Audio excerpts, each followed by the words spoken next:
Hello, everybody. Welcome to tonight's stream. We're going to have Victoris Triumph Series match. This is going to be Week 9's match, so we're doing a little bit of time traveling. OSU's on spring break next week, so we haven't played Week 8 yet, but we're going to get Week 9 knocked out right now. Yeah, things are a little bit of the wrong order this week, a little bit of a reschedule, so we are currently in Week 9, even though it's Week 8. Things are a little odd, but that means we get League of Legends on Wednesday. Extra broadcast for us, extra gameplay for everyone to see, so pretty exciting stuff we're going to hop into pretty soon, I believe. Is there anything specific that you're excited for? I believe this is Ohio State versus Dragonclaw Mountain. Yes. Yep, those are the teams. I think Dragonclaw is a little bit lower on the rankings right now, if I remember right, but OSU still has the chance to make playoffs.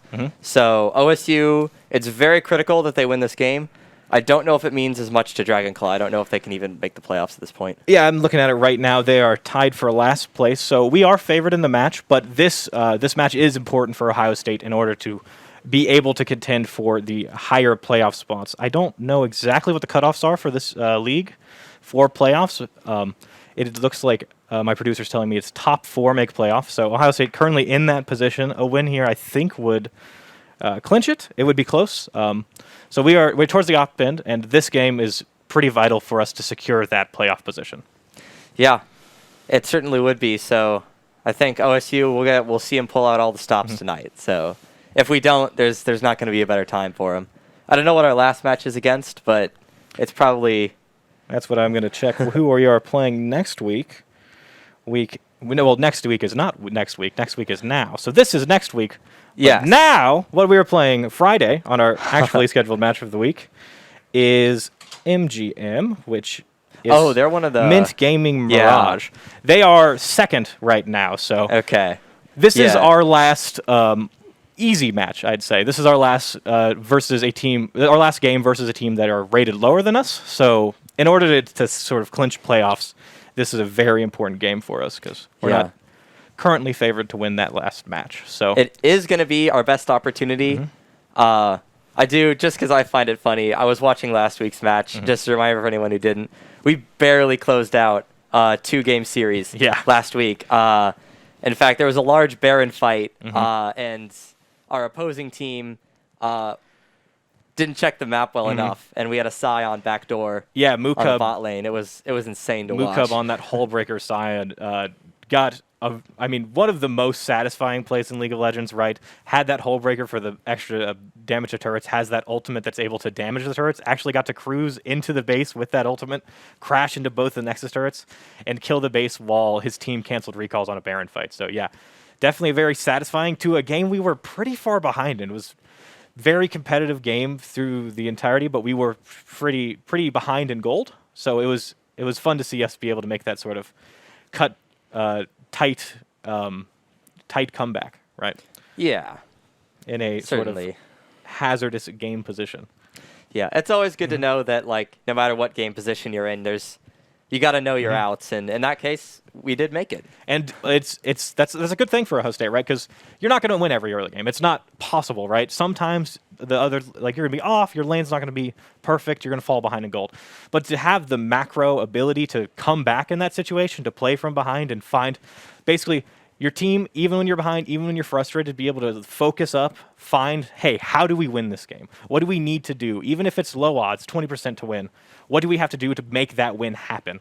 And Ohio State able to find that probably pretty low odds play and win the game last week. It was good. Yeah. Pretty impressive stuff. So. Yeah, and it can be a bit frustrating for everyone but the Scion in that situation, but it's good they have the awareness because, like, they ran into basically a 4v5 fight on the Baron knowing there's no chance they win it. But they knew what the win con was, and they dedicated to it. So yeah, so hopefully we'll be able to see that high-level macro play, whether they're ahead or behind. Personally hoping for Ohio State to perform a little bit better in that early mid-game, right? Get in there, try to take better control, just so it's less stressful for me since we're casting this one. Not that we're biased or anything. No. I would never be biased, but I do want Ohio State to win, and I... So, yeah, I think we're hopping into a pro draft at the moment, so we've got a little bit more time to chit-chat. How's your week been?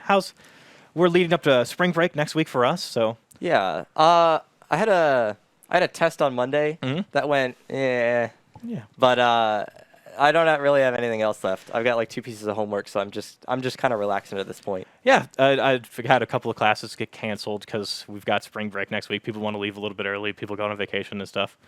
Definitely pretty exciting stuff going on at Ohio State University. I believe we are going to have the arena open for a fair chunk of spring break. We're going to have, so if you are a student on campus and you want to come play games at the Esports Center here, I think there will be times posted relatively soon. So check Ohio State Esports on Twitter to get those times. You can get a schedule relatively soon. I don't know if those are posted yet, but I think they are coming soon. They'll be out soon if they're not already, so keep your eyes open. With that, I think we're having a little bit of problems hopping into the game, so we are going to jump to a quick break before we hop into draft and get into our match of Week 9 of Victoris Triumph Series.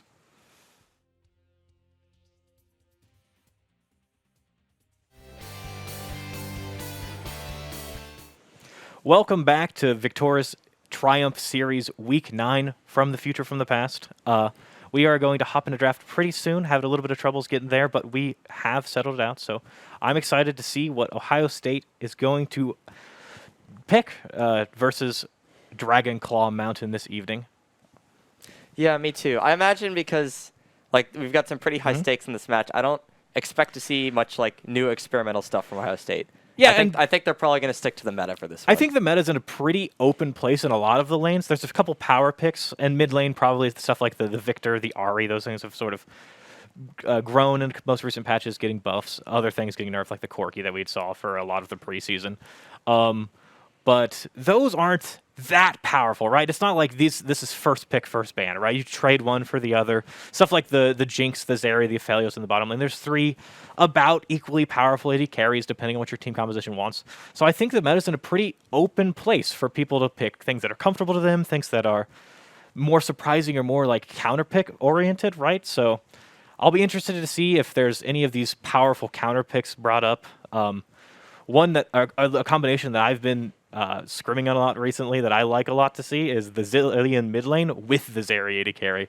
Because Zeri's such an annoying AD carry. She's very mobile. When she starts stacking up the ultimate, she gets super fast, super long range, and sort of hard to lock down.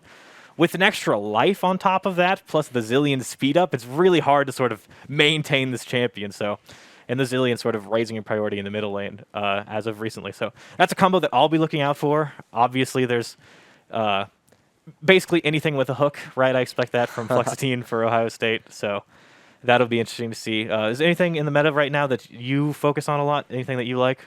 I'm always a fan of the jungling position, and I've been happy to see the popularity of Diana lately. She's just such a fun champ. I've picked her up a little bit myself, and it's almost like an AP Xin Zhao. Like she has really, really good engage to get in there, and then her ultimate to just like you can keep the enemy team together and all that. It's really fun to see a good Diana play. And it looks like we are going to be hopping into that draft, so we're going to be seeing if that Diana is going to come out. Personally, I think it's more of a combo with the Yasuo, right? And as we were talking about with those hook champions, Thresh is going to be banned away from Fluxitine. Ohio State is on the red side, so first pick's going to go over. What champs do you think are first pickable right now? Do you think there's anything that sort of stands out as we see Vigar and Ari taken off the table? It's kind of hard to say. ADCs and supports often are good, like, and then just flex picks generally. Like there's a lot of different things. It just depends on like what your team comp is and stuff. Like if you've got people that are really good on certain champs, you want to pick those up as soon as possible. Yeah, so I think that, like we were saying, there isn't a ton of like standout power picks. It's mostly like, okay, we want to trade things so we are in position to counter pick. So it's, okay, I'll grab an AD carry, you get an AD carry, and then sort of trade to see. But we will see the Volibear, which is a newer jungler, sort of rising in priority pretty aggressively right now, versus the Hecarim. Very interesting.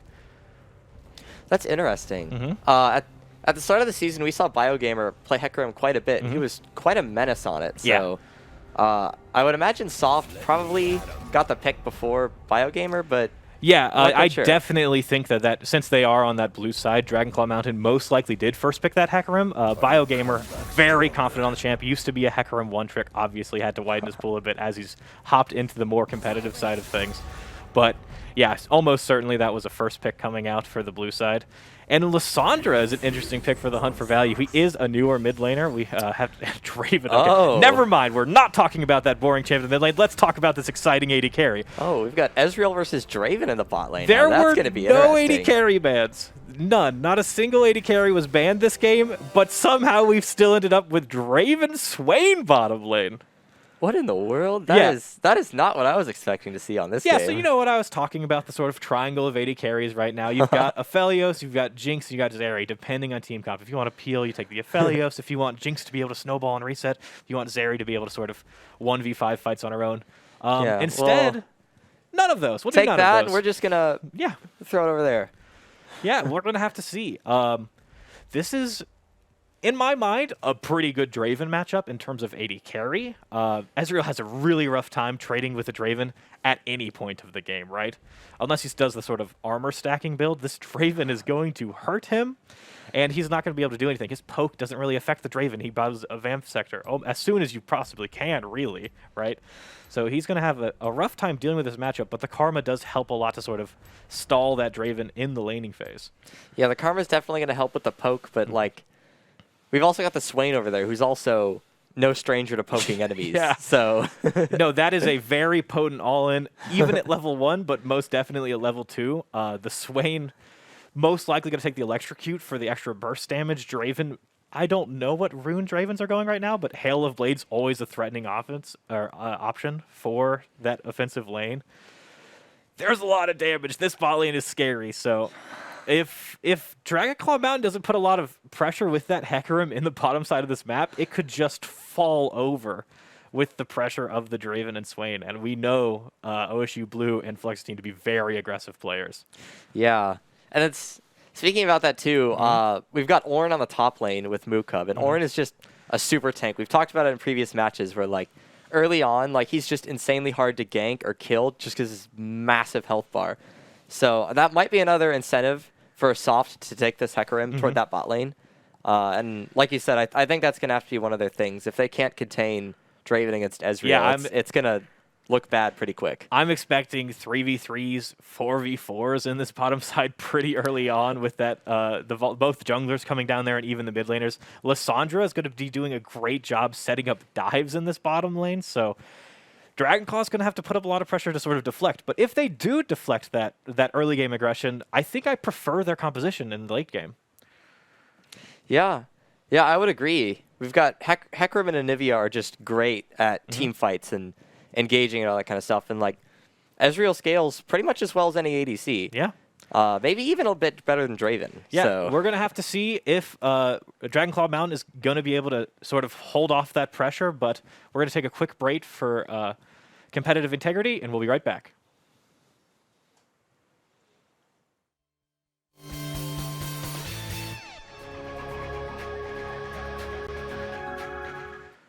Welcome back to Week 9-ish of Victoris Triumph Series.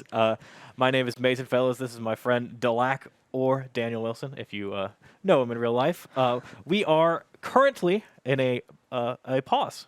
Very exciting. We're not exactly sure what the issue is yet, but we will be getting that game as soon as we can.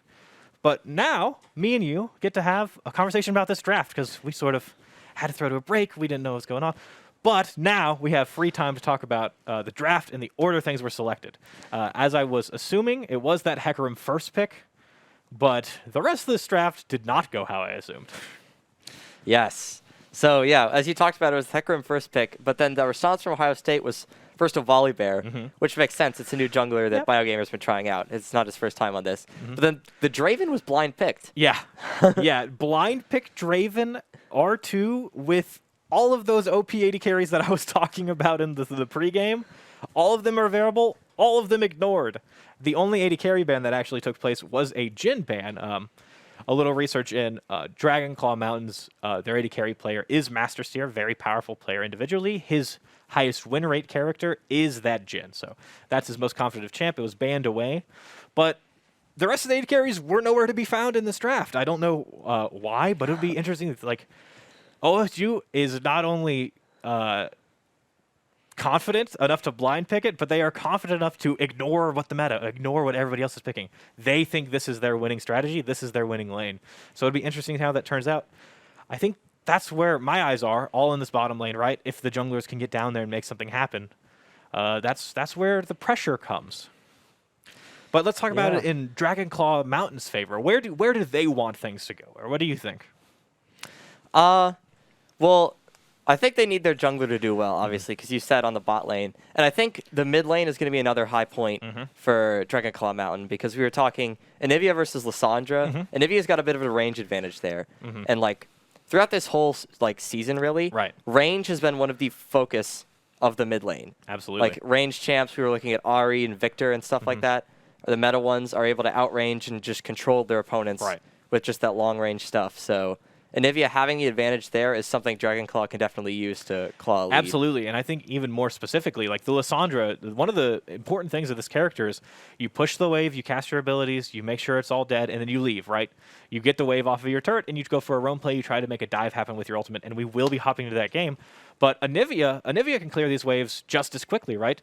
She can stop the wave from happening. She can make sure this Lissandra's stuck in the mid lane. She can keep you sort of held hostage there so you can't make those plays that Lissandra's trying to make. And here we're back! Yeah, back once again. So I think definitely, I'm not a mid laner myself, but I think Anivia certainly has the advantage in this lane, and the Hunt for Value is a newer mid lane player, so might not know the sort of intricacies of this matchup, especially because this isn't one that's nearly as common as the Aries, the Victors, the even Corkies for earlier parts of the season. Has been nerfed a little bit in the most recent patches, but he hasn't played this matchup as frequently as the others, I assume, that he's been practicing, so it'll be interesting to see how he deals with that. And then the last matchup we really haven't talked about, sort of the boring one, from the Ohio State perspective at least, not from Dragonclaw Mountain side, the Ornn versus Camille. What do you think about that matchup? Yeah, so Ornn being a super tank just makes him really hard to kill in the early game. So it's going to be hard for Camille to, like, gain an early advantage in that respect. And we're hopping right back into the game. Unless there's some very good ganks on Dragonclaw's part, I don't think they're going to be able to find the advantage from that part. And I think that is generally Mookup's job, right? He is this rock in the top side, tries to be bulky, gets an advantage, plays things like the Scion, the Ornn. So we see some bot lane shenanigans going on. Both teams, it was a 5-point coming out for Dragonclaw. Ohio State looking for something, maybe a face check, maybe a Swain never move to sort of get things started, get this Draven stacking up some gold, but it seems like they will sort of filter back to the places they're meant to be in a normal 5-point. Not really much information traded. A ward into the bot side river, but looks like Dragonclaw playing this pretty defensively level 1. I guess they didn't see any Ohio State members, so they're not sure that this bot side play happened, so they're not confident enough to go get a ward on that enemy red buff. Yeah, so what I would expect from these junglers, because we keep talking about how this bot lane matchup is going to just determine so much, it looks like it's going to happen. Both the junglers are going to start topside, which makes sense. They'll probably double buff, maybe grab their Raptors, and we might just see an early 3v3 in the bot lane.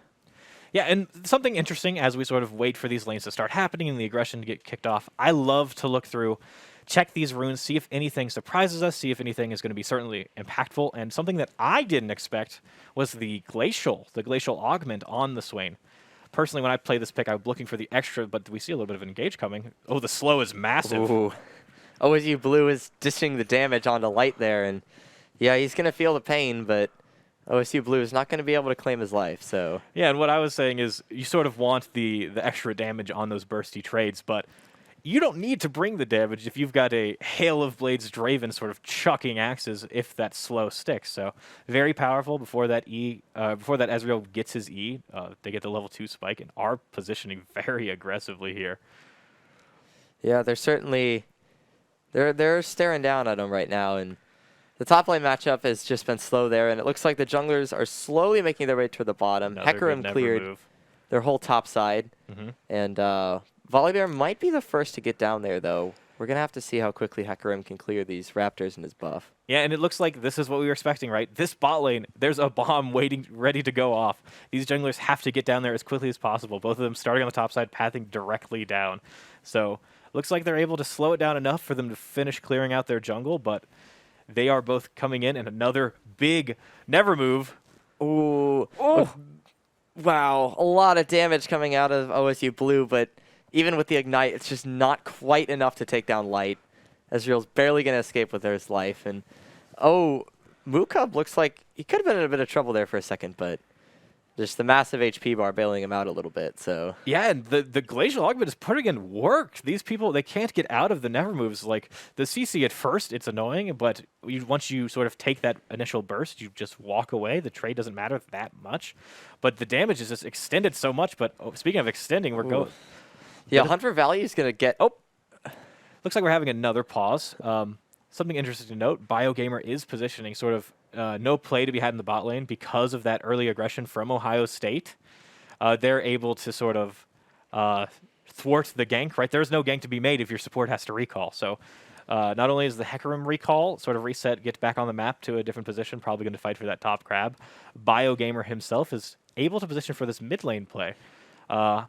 It'll be interesting to see if it's going to turn anything once this pause gets resolved, but I would assume... Here, let's bet on it. What do you think's going to happen? This is our freeze frame. This is what we have to guess. Where do you think we're going from here? We're time travelers, right? We're from next week. We're going on this rescheduled max for week 9. Oh, here we are. Oh, okay, we're still here. Okay, we're betting. Still get the match. Yeah, still yeah, get yeah. us. Yeah. What do you think's going to happen? I honestly think... I think the Hunt for Value is probably dead in this situation. You think the Hunt for Value is getting turned on? I think Interesting. I think Hunt for Value is probably out of it here. But okay. if back-to-back does commit that much and goes forward that far, the Volibear is going to be behind him, and Volibear is not exactly a champ you can just walk around. All right. So I think back-to-back is also probably going to go down. I don't think anyone's going to die. I think what's going to happen is Volibear's going to go in, flash forward, try to get the Anivia. Anivia's going to trade flashes. She's going to wander off. I think it's interesting that you think a kill's going to happen. The egg is available for the Anivia, so it's a large commitment to finish this kill. The root is currently on her from the Lissandra, so both these champions sort of use their whole kits. There's not a lot of bursts to go on. So it mostly is just this jungle pressure that I am concerned of. But she did see BioGamer, I assume, in the river with that ward that she's placed in that lower bush. Ooh. So we had to see when us time travelers are going to be able to break free. Here we go. Is it going to happen? Oh, Nothing yeah, happened. Just Hooray! Go back. All right, we're going to hop. I guess you win this one then. I mean, I thought they were going to flash, so nothing happened was the answer. Anyone betting Absolutely at home nothing. in Twitch chat? If you bet the boring thing, then you win. Yeah. All right, but stop talking about boring stuff. Stop talking about pauses. We're back into the action, maybe. But something I want to talk about is we're talking about Ezreal and Karma being the more defensive lane, trying to just sort of stop the pressure of this Swain. They took Cleanse, which is going to be more helpful in the late game, right? This Lissandra's going to be less effective, but that is no heal in the bottom lane, right? These trades, these aggressive plays that OSU Blue and Flux are making, they're going to stick a lot harder and be a lot more threatening. Like, lethal is much more available for them because that defensive summoner isn't an option. Yeah, that's certainly something to consider because you usually do see that heal or something. And you're right to say the cleanse gets better late in the game, but like neither Draven or Swain has like those big lockdown like CC abilities that you see on some supports and stuff. So and they might get punished for that a little bit in this early game, but level advantage on light, he is going to push it just a little bit, but looks like Draven's still going to be able to CS off of all this stuff under tower. Yeah, they should be about even in CS. So even though support gets a large chunk of her health, has to blow that flash, if Ohio State isn't able to sort of punish it, they're not able to finish the sort of pressure they've created by blowing that flash, the Ezreal and the Karma are happy to take that reset. Ezreal sort of takes the CS, gets to farm on his turret because all of the damage was threatened into that Karma, and they're farming happily, but I am going to assume that BioGamers can be heading that direction. It might translate into a Dragon since they're forcing these recalls out. Yeah, it doesn't look like Dragonclaw is going to be able to contest this Dragon, but speaking of contesting, Vannerate is going to try to go in on Mookub here and certainly dealing damage, but yeah, just the super tank just wins again. Well, just can't take him down yet. He is able to survive these trades, but it looks like it is a rough lane. He is falling a little bit behind on that CS, about 10 down, a big wave sort of crashing in, so might be able to catch back up. But this is sort of where the pressure has to be building, right? The solo lanes of Dragonclaw have to be getting ahead, while Ohio State bottom lane is sort of being the counterbalance to that. And we see both junglers are prepping to make something happen in that bottom lane that we're talking about on this mini-map. Yeah, Mookub is going to get a lot of damage out on Oh. Venerate. Oh, Venerate's going to That's try to dive, aggressive. but that's not quite going to work out for her, I don't think. What? Oh, my goodness. That was insane. Oh, Mukub. What a play. BioGamer, though, is going to have a response here on the bot lane and absolutely destroys Shinyuna. Light is going to be able to get away, but a good response on the bottom lane. Oh, all of those plays were crazy. They are able to punish that flash being blown early in the bottom lane for Ohio State, right? They're able to get that karma as she walks too far forward. The lane game very effective from that Volibear pick, but the top lane play is what I'm focused on. That was incredible. I thought Camille was dead. I thought she overextended, but she was able to perfectly cancel a tower shot, wait until her second part of her Q was ready for that execution damage, pop Mukub underneath the turret, and get out before the second shot fires. So really well played in a very scary situation, but that's the confidence that they're going to need on this Camille to be able to win. But another route. Oh, yeah. Ohio State's not going to be in a great position Flux for this. is low. Yeah, Flux is real low, and Blue getting exhausted is not going to bode well for them, but they're still fighting down there. We're going to have to see how that turns out for them. But, yeah, they're just going to back off, and Venerate is going to push his advantage on this top lane, and Mukub is just not having a good time. The horn sounded. Oh, but Mukub might be getting some help here. Bio's Mukub walking. has dealt a lot of damage. BioGamer's moving in. But another hook shot. Yeah, Camille's mobility is going to keep her safe in this scenario, so... Yeah, the hook shot, able to get out of there, but she's still putting this pressure on, right? She's still up in CS. She got that kill. She's very powerful, so Bio wanting to sort of put pressure and to sort of deflate the situation that's happening for Mukub. He's sort of falling behind, but since he's not playing bot side, this extra range, the extra poke coming out from Dragonclaw's team is able to play aggressive, and Flux going really low after that Ezreal ultimate. Yeah, Light with a very aggressive ult there would have definitely got Draven if he could have clipped him, but just not able to do it. And I think they probably could have dove if they had gotten one of the two. But yeah, with both of them alive, there's just no chance on that. They might be looking for a dive here on Mukub. Yeah, Mukub could be in some trouble here. Venerate and Moans are absolutely going to go in on him. And, I don't know if he's going to have much of a response here. Yeah. Soft and Venerate take a little bit of damage under that tower, but Bio's positioning, he wants to play this. Oh, he's definitely got quite the big health advantage here. Oh, he's going to grab Moans off guard, take out Venerate. He still wants it. He's got ult. Yeah, wants to go into this Volibear, but this Hecarim is going to take the smart move and just back away for the time being. So yeah, Hecarim, a quick horse. He gets his way out of there, but a good play from Bio, able to trade back, knowing that pressure, they want to keep pushing this Camille's advantage. They want to keep diving Mukub underneath his turret. He's able to sort of get that kill, get his second of the game, and sort of get that gold in his pocket. This Volibear pick is going to be very threatening. So we're going to see if that pressure sort of, it looks like it's turning into a Rift Herald after the Hecarim was forced to recall it. See if we can turn it into a play on the bottom side of this map. Like we were saying in the draft, Ohio State needs to be ahead right now. Their composition doesn't scale as well. As Flux is looking for a play mid, but decides he can't get in range. Gets the root, actually. Yeah, an amazing root. Hunt for Value goes in off the back of it, and they're got the egg. Almost able to grab it. And Anivia probably not going to survive this one. Oh, they pass it to Blue. Oh, my gosh. Draven able to take the kill from the bot lane using his ult. Yeah, and that's important, right? That Draven ult, even though his team definitely had that one locked in the bag, they're able to pass it to the Draven. So he's able to get the gold from that passive, get stacking a little aggressively, the hook shot off of the pillar that Ornn creates. That's always an interesting interaction to look at. Yeah, and one other thing actually that I've seen here, we were saying that Lissandra and Nivea could have been a bad matchup, but as of right now, Lissandra's winning that lane right now, which we thought was going to be the weak point for Ohio State. That is interesting. Yeah, no, I definitely expected. Maybe Lissandra still didn't have that tier right, hasn't been able to wave clear until she got that level 6. So maybe it's a little bit worse in that early game. But yeah, the hunt for values playing aggressively enough to maintain the CS advantage, helped get that assist, helped get the passive proc, the cash out for that Draven. Nivea's pretty far up here. Back-to-back could get caught out here. Yeah, BioGamer's going to try and... Oh, Hunt for Value's going to be here too. This could be disastrous for Dragonclaw. They're about to get just fallen down on. Hunt for Value flashes in. View. The Burst Fruit is going to save Dragonclaw for now, but it's going to hand Ohio State a dragon, so... Bio's a little bit low in the pit here. He's a little nervous. The Camille is here early. We see Mukub on the other side of the map. Yeah, Hecarim I may have spoken pit. too soon. BioGamer Bio's gets down, absolutely melted, and so down. does Flux. OSU Blue down. loses their life. Hunt for Value loses theirs too.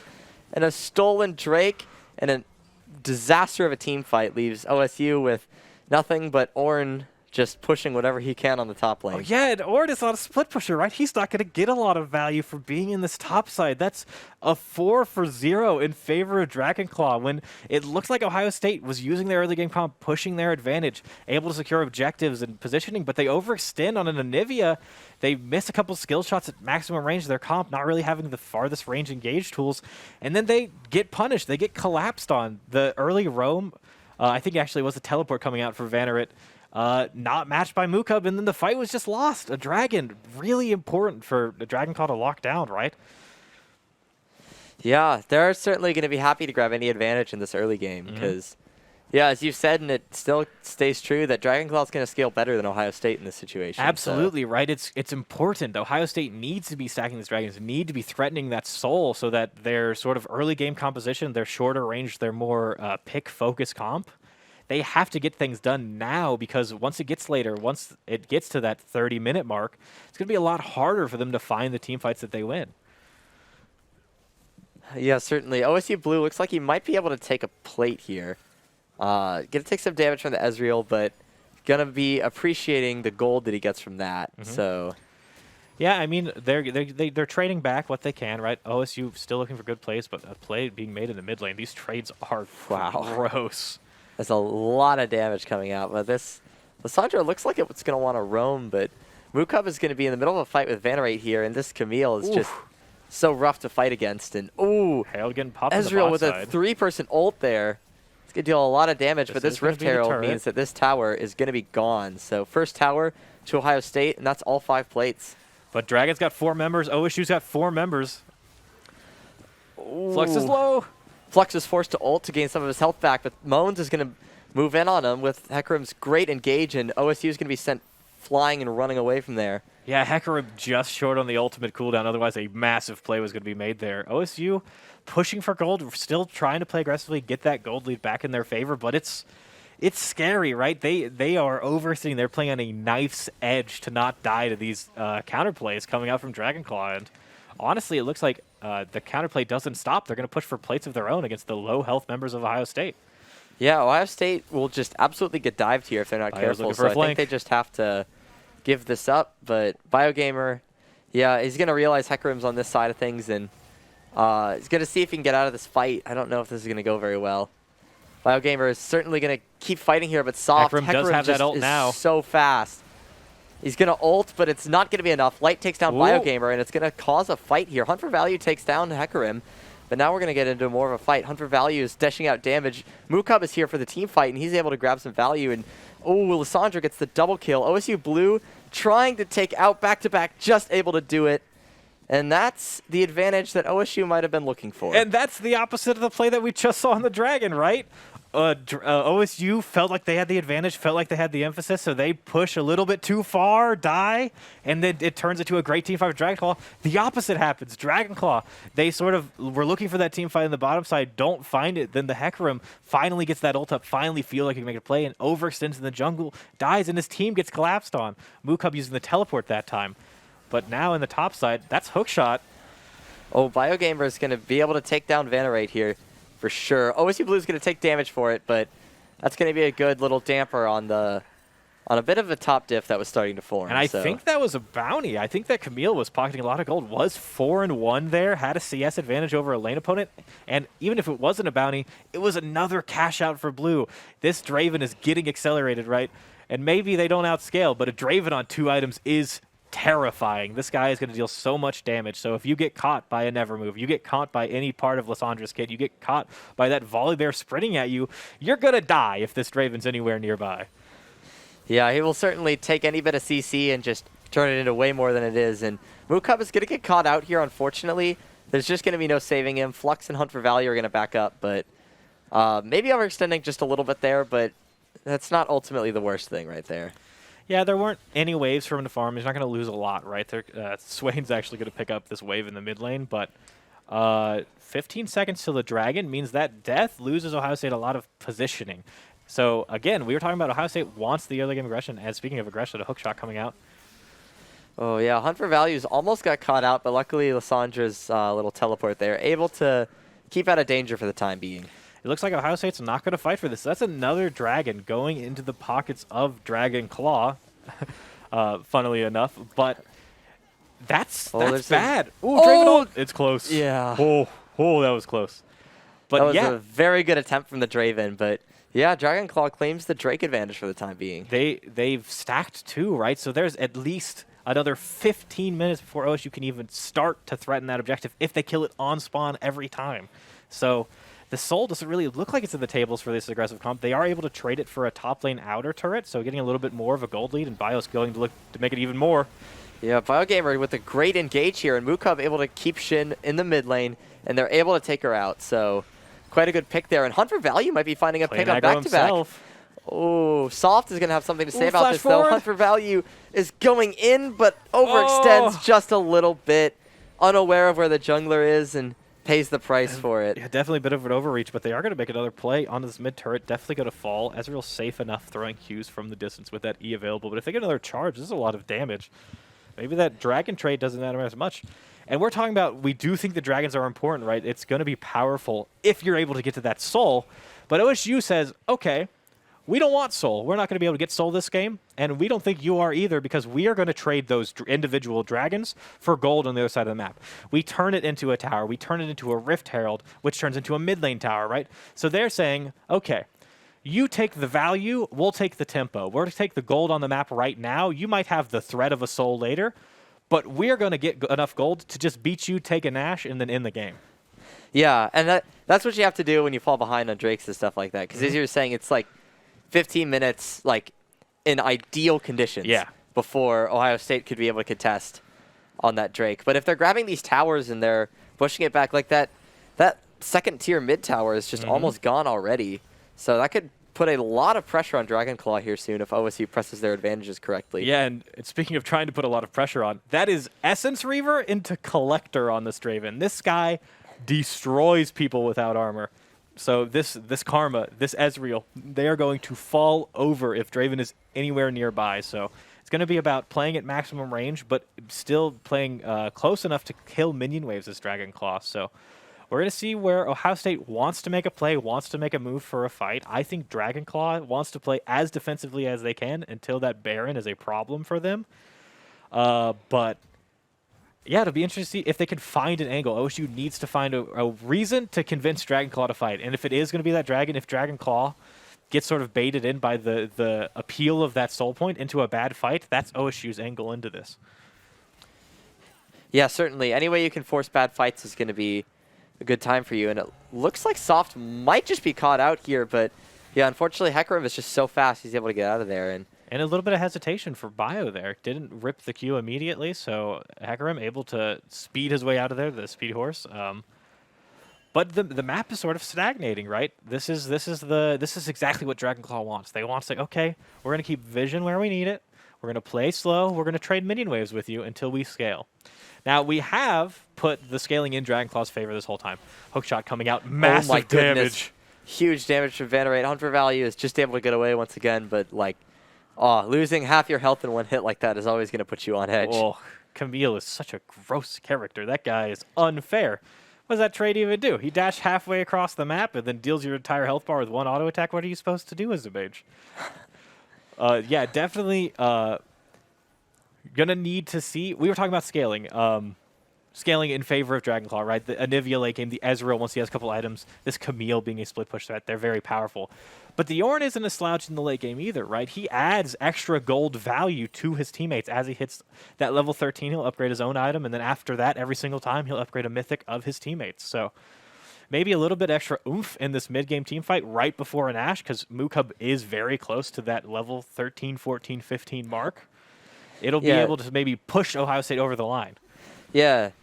Yeah, definitely. But the thing is that upgrades mythic items. Right. And Draven actually doesn't have a mythic item yet. That's a good point. So he's going to have to buy one of those. But Camille, this is a long lane. I don't know if Mukub can wander out. He's actually going to try to turn and fight. Yeah.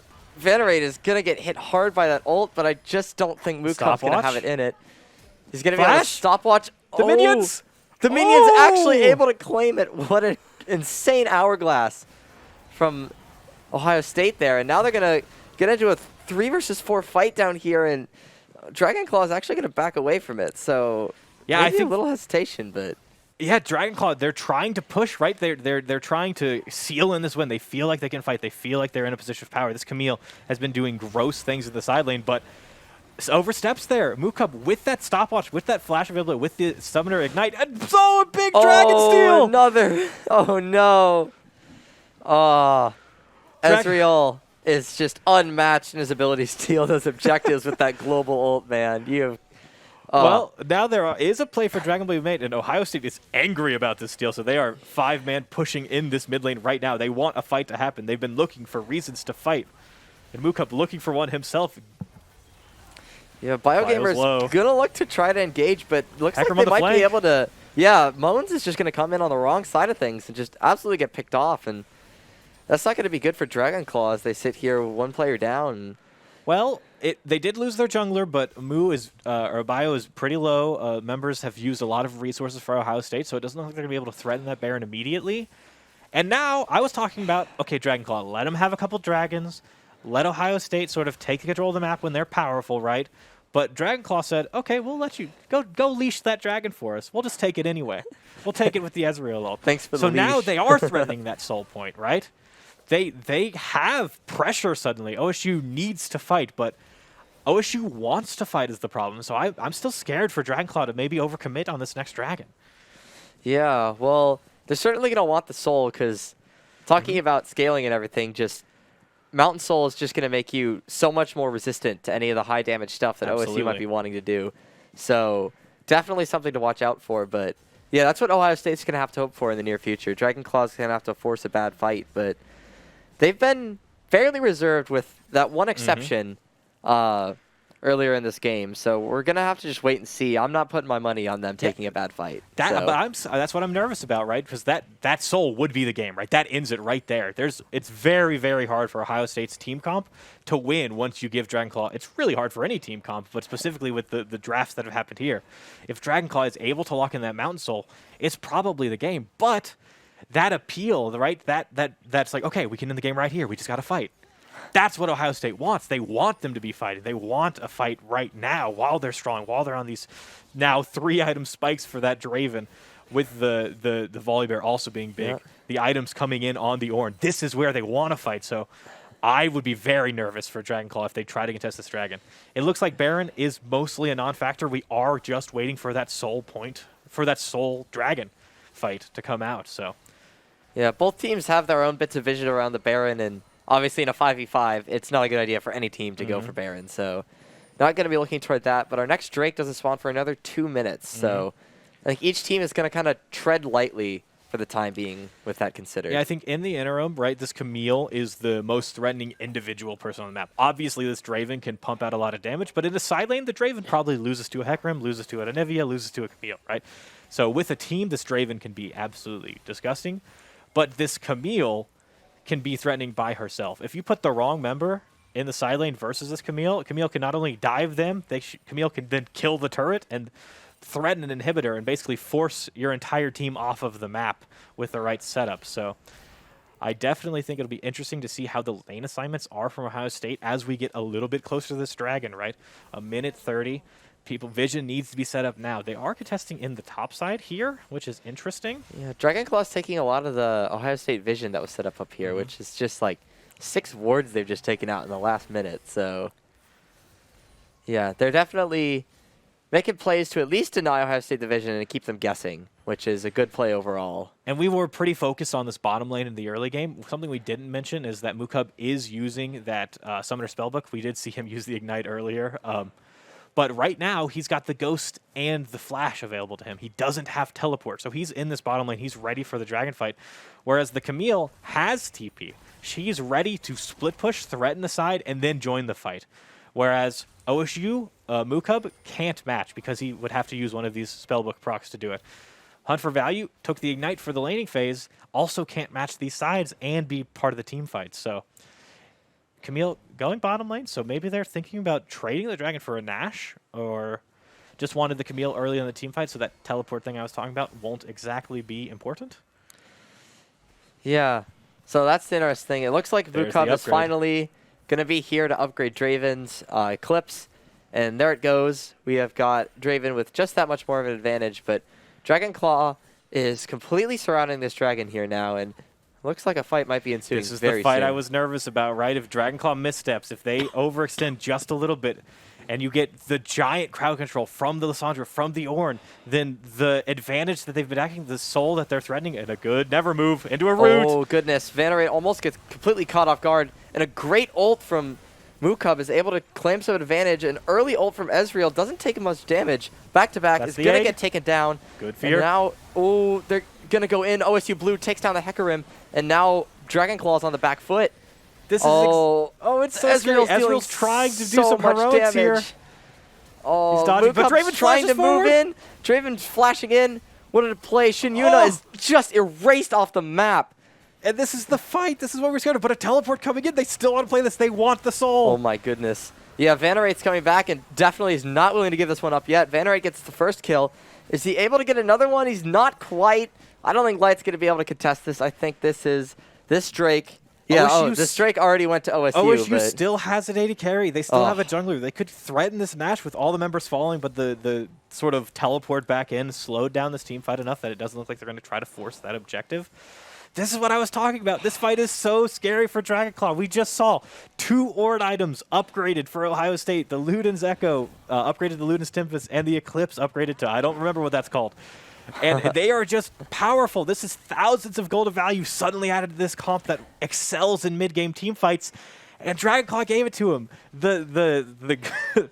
The golden egg was right there in front of them. They wanted that soul. They wanted to close out the game, but they overextend for it, and they lose a giant gold lead because of it. Yeah, and now OSU is going to be up almost 4,000 gold, and that's not even to mention the Ornn upgrades to those items. So certainly not a great prospect that Dragonclaw is looking at right now. Absolutely, and now they're forced, right? They're forced to fight. They wanted the soul. They didn't need to be in there, but now they have to stop OSU from getting Dragon, right?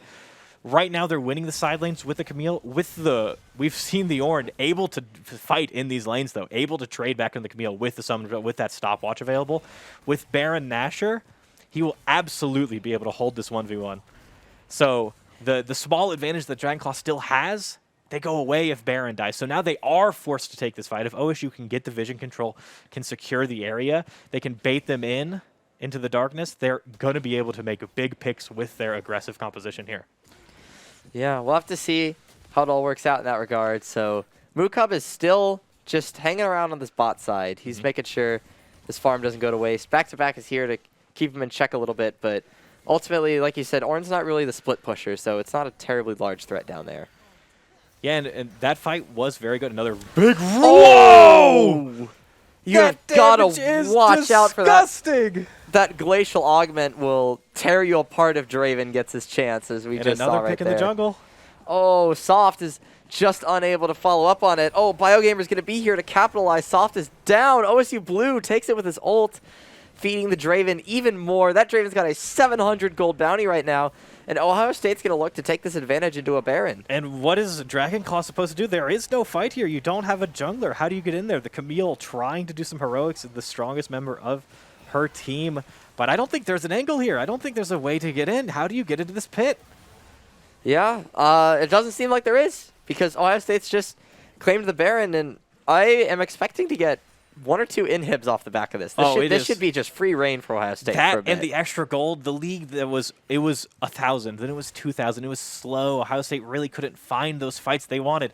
And then one goes the wrong way. One goes in Ohio State's favor. Now they've snowballed it, right? The first is a 4,000 gold lead. Now it's an 8,000 gold lead across the map. This Draven has a 700 gold bounty. He's got 4 items and a pickaxe on top of it. This guy is terrifying, and even Fluxatine is going to get his mythic upgraded. This Ornn is level 16. His team is beefed up. This is the strongest Ohio State's going to be. And Dragonclaw, I don't think they're ready to handle it during this siege. So, yeah, this is the point in the game where OSU needs to just put their foot down and take as much as possible. Absolutely. Because, as we've been saying, the longer this goes on, I still think Dragonclaw has their outs. But if OSU plays this right, if they're able to continue to get the picks that they've found so far and just absolutely tear through Dragonclaw with the amazing team fights we've seen so far, I just don't know if there's going to be much left for them. Yeah, and let's talk about it from Dragonclaw's perspective. How do they get back into this game? If they can do a miracle hold here, right? If they're able to steal another mountain dragon, maybe they get that soul, they might have a chance in this team fight. But I don't know if soul is 8,000 gold in value. On top of that, the Orin is adding thousands of gold additional value to his team too. And we see that Draven finishes the Infinity Edge with that last minion wave. He's at max power. We're talking about Dragonclaw needing to scale. There is no scaling left for Draven. This guy is going to kill you in 2 auto attacks if you haven't built armor this game. Yeah, that lethality with the crit chance and everything will just erase you, and it will collect you, and there's going to be nothing left for you at the end of it. So looks like, ooh, Mukab is going to miss his ult there, but not going to be the end of the world. Dragonclaw's not really in a great position to punish it as of yet, but they might be trying to get in here. Oh, I'm just looking at these Draven auto attacks for the minions. We've got the damage numbers on. You see massive 1,300 damage, but we're going to see Camille's overextended. Oh, the CC is absolutely going to take him out. OSU Blue just, as you said, just deals so much damage. But Soft is going to be able to take down Hunt for Value, but that's not the critical players. Draven's OSU mad. Blue is chunking his health bar. Shin is going to be just desperately running for his life with the rest of his team. OSU Blue's not going to claim a kill with the ultimate, but the advantage that they're able to get off the 2 kills will grant them a Drake and leave both teams at soul point. And the Ez ulti isn't up, so there's most likely, very unlikely there's a steal here. They are able to secure that 3rd dragon, but let's look at the bright side, right? That's a lot of gold going to the Draven. He can't spend it anymore. So his inventory's full. He's peaked out on damage. He needs to start passing those kills to his teammates, but Baron's about to time out. Well, there Not is a lot of turrets fell down. Yeah. It's not quite the advantage I was hoping to see. Dragonclaw took a bad fight, right? They lost, but they lost slowly. Ohio State was distracted with the dragon. So they're still in this game. This game is still going on, and it is hitting that 30, 35-minute mark that we were talking about, where this Anivia, on her 3rd item, most of them defensive, but starting to get powerful. This Ezreal on 3.5 of his own, right? People are scaling up. We're a little scared. This Camille can start to become a threat that no one can match in the side lane. Sending 2 members might not be enough to stop her as she's sort of build these resistances for all the different damage types. Yeah, and also Camille and Hecarim with Death's Dance, which is just an insanely powerful item in the current meta. Like that's certainly going to be a threat going further and further into these team fights as they are able to grab more defensive items. So definitely something to watch out for in that regard. And yeah, this Baron's run out, and I guess there is something to be said about just losing more slowly sometimes. Okay, but the most important thing on the map right now are these minion waves. You see Camille pushing up this bottom lane, has that teleport available. Ohio State's sort of feeling the pressure. Their Baron is timed out. They're setting up for the next one, but they need to get something done. They need to get it done soon because this Anivia and these Ezreals and this Camille, they are all time bombs waiting to explode. If they do not get defused quickly enough, if this Nexus doesn't die, Ohio State is going to lose, but they're looking for a dive. Oh, yeah, BioGamer's going to go in on this one, and Mukab's going to follow up with a great ult. Light's going to be taking a lot of damage, gets exhausted, but a good E keeps him out of trouble for now. In danger. Mukab just is able to take so much damage, but Good wall. unfortunately, being in the middle of wall Fear. 5, oh no! Soft is able to tear through the other parts of Ohio State. Blue's still alive, though. Yeah. Oh, he drones! Venerate is come back, teleporting in. Venerate cleans up the last bits. Oh. And that was a massive team fight to bring it back into what looks like Dragonclaw's favor. Ohio State, they were feeling the pressure. The Camille was becoming a giant threat in the side lanes, and they feel, okay, we have to pull the trigger. We have to dive. We see Bio going in deep there with the ultimate, not able to stick. Blows the flash from the Nivea, but that's not enough. So they try to turn. They go for the Ezreal. They blow the flash off the Ezreal, but that's not enough. The cleanse, the Ezreal's peeling, right? The shield, the speeds all coming out from the Karma. They're able to sort of karate deflect all of the different attacks coming from Ohio State. And they're able to keep their base alive, keep their Nexus alive, and then play a fantastic team fight off the overextend to sort of bring it back in their favor, knocking down so many turrets. This, what we were talking about as an 8K goalie, has shrunk back down to 3. Yeah, Ohio State still has the small advantage of the Ornn items, but yeah, this is just becoming closer and closer, and Ohio State did not want to get to this point in the game. After that inhib, and honestly, the fight for the next Drake is probably going to be the most pivotal fight that we're going to see this entire game. And Daniel, I lied to you, okay? I said this Draven could not scale anymore. He did. He sold his boots and he bought a rapid fire cannon. So now, almost certainly, he will not scale anymore. But this is the important fight. This is what decides it, right? This Baron, Dragonclaw might want to say, okay, we don't want to commit to the Baron fight, but Ohio State might force it. Oh, I don't know if Ohio State going for this is going to be quite the best option. I think they know that too. Because with all members of Dragonclaw just here on standby, even if Ohio State claims the Baron, they're just going to get cleaned up. Mm-hmm. And it looks like, and something we need to touch on, the mini waves on both side lanes are pushing in Dragonclaw's favor, right? Both of them are crashing on Ohio State side of the map, so they're losing gold actively. They're going to lose pressure. This Camille's going to walk up and try to threaten. And it looks like they're just going to say, okay, we're not playing the Nash, but this is soul point for both teams. What a flash play! Oh, it was a good Glacial Augment, but OSU Blue gets shut down. And the Hecarim is just going to continue to press his advantage. His engage is just unmatched. Mukub is able to knock him up, but I don't know if they're going to be able to stop makes him so tanky. Oh, Venerate's going to come in and is going to be able to clean up most of this. BioGamer, the last Heck hope is for Ohio still State. Alive. Oh, The shields! the shields save him. Light has taken him out, and OSU is down to only their top laner, Mukub. And I think that's it. I think they're going to be able to end here. They're looking for it. If Mukub could pull something off, maybe. But OSU Blue, we were talking about him. He's the giant threat this entire game. But he overextended. He dies to the pick, and now they're knocking on the turret doors. Mook going for the mini wave clear. He's able to break that wall, but he's going to get shredded down. 1 versus 5. There's nothing you can do there. And the Nexus is going to fall. This game was all over the place. And that 8,000 gold lead that turned into a 4,000 gold lead turned into a 1,000 gold lead in the other team's favor. Dragonclaw able to use their scaling comp. That play on the inhib was immaculate. Everything was played perfectly. They used every defensive tool they had to stop Ohio State from coming back and winning that game that they probably should have with that gold advantage, right? Yeah, we would have been looking for more leverage on that Draven. Like, we just needed to see him get in more often, but like Soft was really able in a lot of those team fights. We saw him charge ult right into OSU Blue. And once Draven is knocked up and unable to do anything like that, like he just gets melted. And now what damage is left on Ohio State? Like Lissandra? And that's kind of it. Yeah, there's Draven is the core of that team. And like we were talking about, the more standard AD carries, the Aphelios, the Zeri, the Jinx, they are much better in these late game team fights at pumping out damage. Draven is sort of all in or all out, right? If you start winning the team fight and you tumble over the enemy team, great character. But if you have to sort of dance back and forth against front lines, your range is so short, it's hard to get things done. And OSU Blue felt that. He had all the gold. He had every item he could possibly buy. But he couldn't get it done for his team. He overextends just a little bit, just enough, and is eradicated in the last team fight.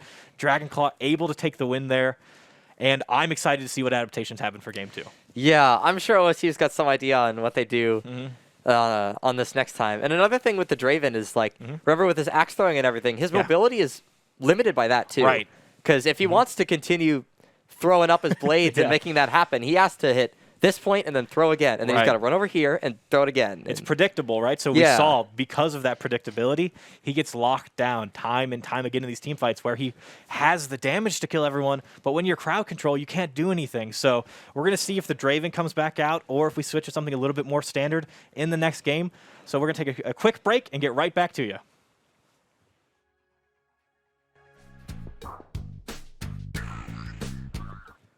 Hello and welcome back to the stream.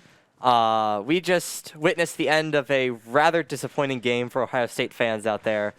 We had a little bit of off-meta picks and everything that just didn't work out for us in the end. Yeah, and it was a little disappointing. A little disappointing for us, right? We want our team to win, but it was a very exciting game, right? Ohio State had a big gold advantage, but Dragonclaw Mountain were able to claw their way back into the game, right? Able to use their defensive characters, just played really, really impressively once they were locked into their base, and sort of were able to lock down that aggressive draft and make their way back into it, which was really fun to see. When we came into this series, right? Ohio State is 4-2 in the current league standings, and Dragonclaw Mountain, they're 2-4, right? So we are favored to win this, but based off that game, they look like they're still a strong opponent, right? Even though they're pretty significantly ranked below us in the league, they look scary. Yeah. Well, we were speculating a bit. I think the blind Draven pick was probably a bit of disrespect, to be honest. It did a lot, but it was able to close out the game. So I do expect a lot more standard picks to come through this time around. Yeah. I'm sure Ohio State's going to have a bit of a different team comp Right. coming into this one than they did last time. So, yeah, definitely looking forward to that. But as far as like what their new picks are actually going to be, Yeah, I'm so not quite sure yet. something important to note, they have switched sides, I believe. I think Ohio State will be on that blue side. So things like the Hecarim first pick, that is no longer on the table for Dragonclaw. That will be something that either they will have to ban or they will have to just let Bio play, and he's very confident on that pick. We saw he was able to get a lot done in the team fights in the last game. I'm going to assume outside of that, we're going to go to more of the standard 80 carry picks. The Ezreal sort of, I don't know. I don't know his comfort level on the Ezreal pick, but I assume it was for that matchup. The Ezreal Karma sort of just keep the Draven at arm's length, keep that pressure off of them. I assume this time we'll do something a lot closer to the trading of Zeri and Jinx or the Aphelios maybe. So more standard carries, probably less, what do you call it? Divided team comps, divided strategies, less opposed, right? Because one team said, okay, we need to play the early game, we're going to get an advantage, and we're going to close the game. The other team said, okay, we are going to play defensively, we are going to stall the early game, and we are going to beat you late game. So I think this game we will get something that's less... I can't think of the word for that. There's a word that I'm trying to get, but I can't get there. So we are going to just make stuff up. Less flieber-flopped than those team comps were, and they are going to be more sort of playing the same game. Yeah, I definitely expect some more on-meta picks. I know, as I've seen quite a few times before, Flux is a huge fan of Thresh, which is a super meta support. Yeah, I believe so that was banned away from them, but absolutely, the Thresh, he has been playing a lot more Swain in the matches that I've seen recently, but I think compared to like the Nautilus, which Ohio State chose to ban away themselves last game, which seems a little bit off to me. I think he's a very confident Nautilus player as well. But things like the Blitzcrank and the Nautilus, more standard variations of that hook champion feel, I definitely think Flux would seem more comfortable on that kind of thing. Yeah, it's definitely what he's, at least from what I've seen throughout the Victoris Triumph series, it's what he's comfortable and tends to pick. Absolutely. So, we saw a lot of impact from him early on in the game, but also BioGamer is usually like the shining star for OSU. Right. So I'd also like to see just a little more impact from BioGamer on this next game as well. So. We are seeing that Mook Hub is on that blue side, so the Hecarim ban is, they do pay that respect. There it is. They say, hey, okay, Bio, you are threatening. We've seen your matches, and that is scary for us, so we're not going to let you have it. Again, the Thresh also taken away. These are the most powerful characters. The Ezreal, was considered a problem, so they do ban the Draven. Okay, that's really interesting. So both teams deciding that those picks were threatening enough to need to be taken off the table. Like we were saying, the Ohio State's bottom lane wants to play aggro. They say, I'm going to kill your AD carry 20 times in laning phase, and that's how I'm going to win the game. That's how I'm going to get my gold advantage. We're going to snowball the dragons. We're going to close it. And they say, Ezreal, that guy has a flash on a 10-second cooldown. That's not okay. We're going to get rid of that. So you're not playing that defensively. Yeah. And that champ's way too good. He just flashes out of fights he doesn't want, and he stole our Drakes all the time. Like, what the heck's with that? Yeah, absolutely. Absolutely. So they're going to say, okay, well, if you ban our Ezreal, then we don't feel comfortable playing into that Draven, so we're going to ban that off the table too. So we are going to see, maybe, I don't know if they have some other picks in their pockets, but again, the AD carries we expect, the Zeri, the Jinx, the Aphelios, all still on the table. And just so everybody at home knows, this draft has been done in a pro draft. We are just seeing the in-game client draft, so these are not the exact order of the picks, but these are the picks that we ended up with. So the Jax in the top lane versus the Volibear in the top lane. Volibear probably picked early on and used as that flex pick that we were talking about, being powerful in the meta before the last game. Volibear or Graves actually could have been their early on flex pick. Both those are both jungle/top laners. Absolutely. But while we're talking about that mid lane seems like, because we were talking, Lissandra does pretty well into Ahri, so I'd imagine there was a counter pick going on in that situation. I would also assume so. I was talking to the Hunt for Value, Ohio State's mid laner, before the game about sort of where are you at with the meta? What do you think mid lane's about right now? Where do you think what do you think's strong? And he said, okay, well, I'd play a lot of Victor Ahri. That's common, right? Everybody's still playing these champions, but I've been picking up Lissandra recently.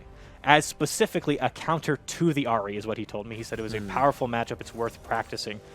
So it looks like the sort of reverse of that has been he picked that Ahri and they did take the Lissandra away from him. But as we were talking about, these sort of more standard powerful AD carries have been locked in. The Jinx and the Aphelios are absolutely what we expect from the draft. And absolute monsters when the game gets anywhere near late. Yeah, Leona's a pretty standard support pick still. She's got just a great hook, and Aphelios just loves those hook supports. Maokai is an interesting pick to go along with Jinx. Yeah. Not exactly as a pairing as Jinx, but Maokai's popularity has been increasing a lot in the support role. There's a couple different variations. Most of the time, you are going to take that Aftershock. You are going to build tank.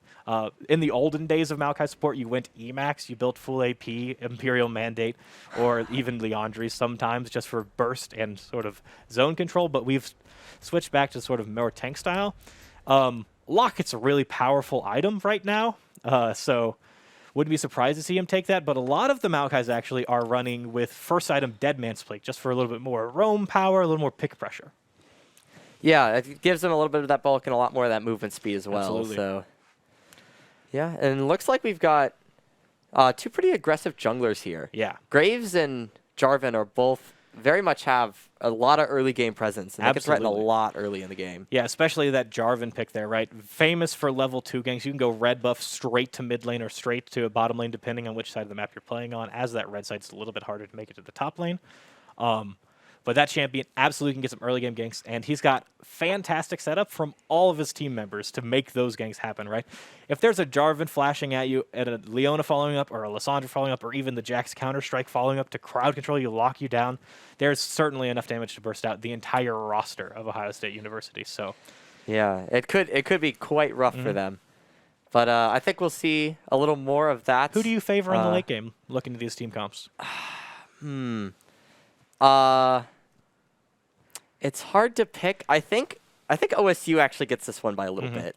Yeah, I'm looking at that Ahri and that Jinx, and it's going to be hard to answer that late in the game. Absolutely. I think this Jinx will be trying to scale, but the way OSU plays, OSU Blue doesn't want to scale. He wants to scale into the mid game after destroying the early game bottom lane. So we're going to have to see if that pans out, if our predictions are correct. We are going to hop into this game after a quick break, so don't go anywhere.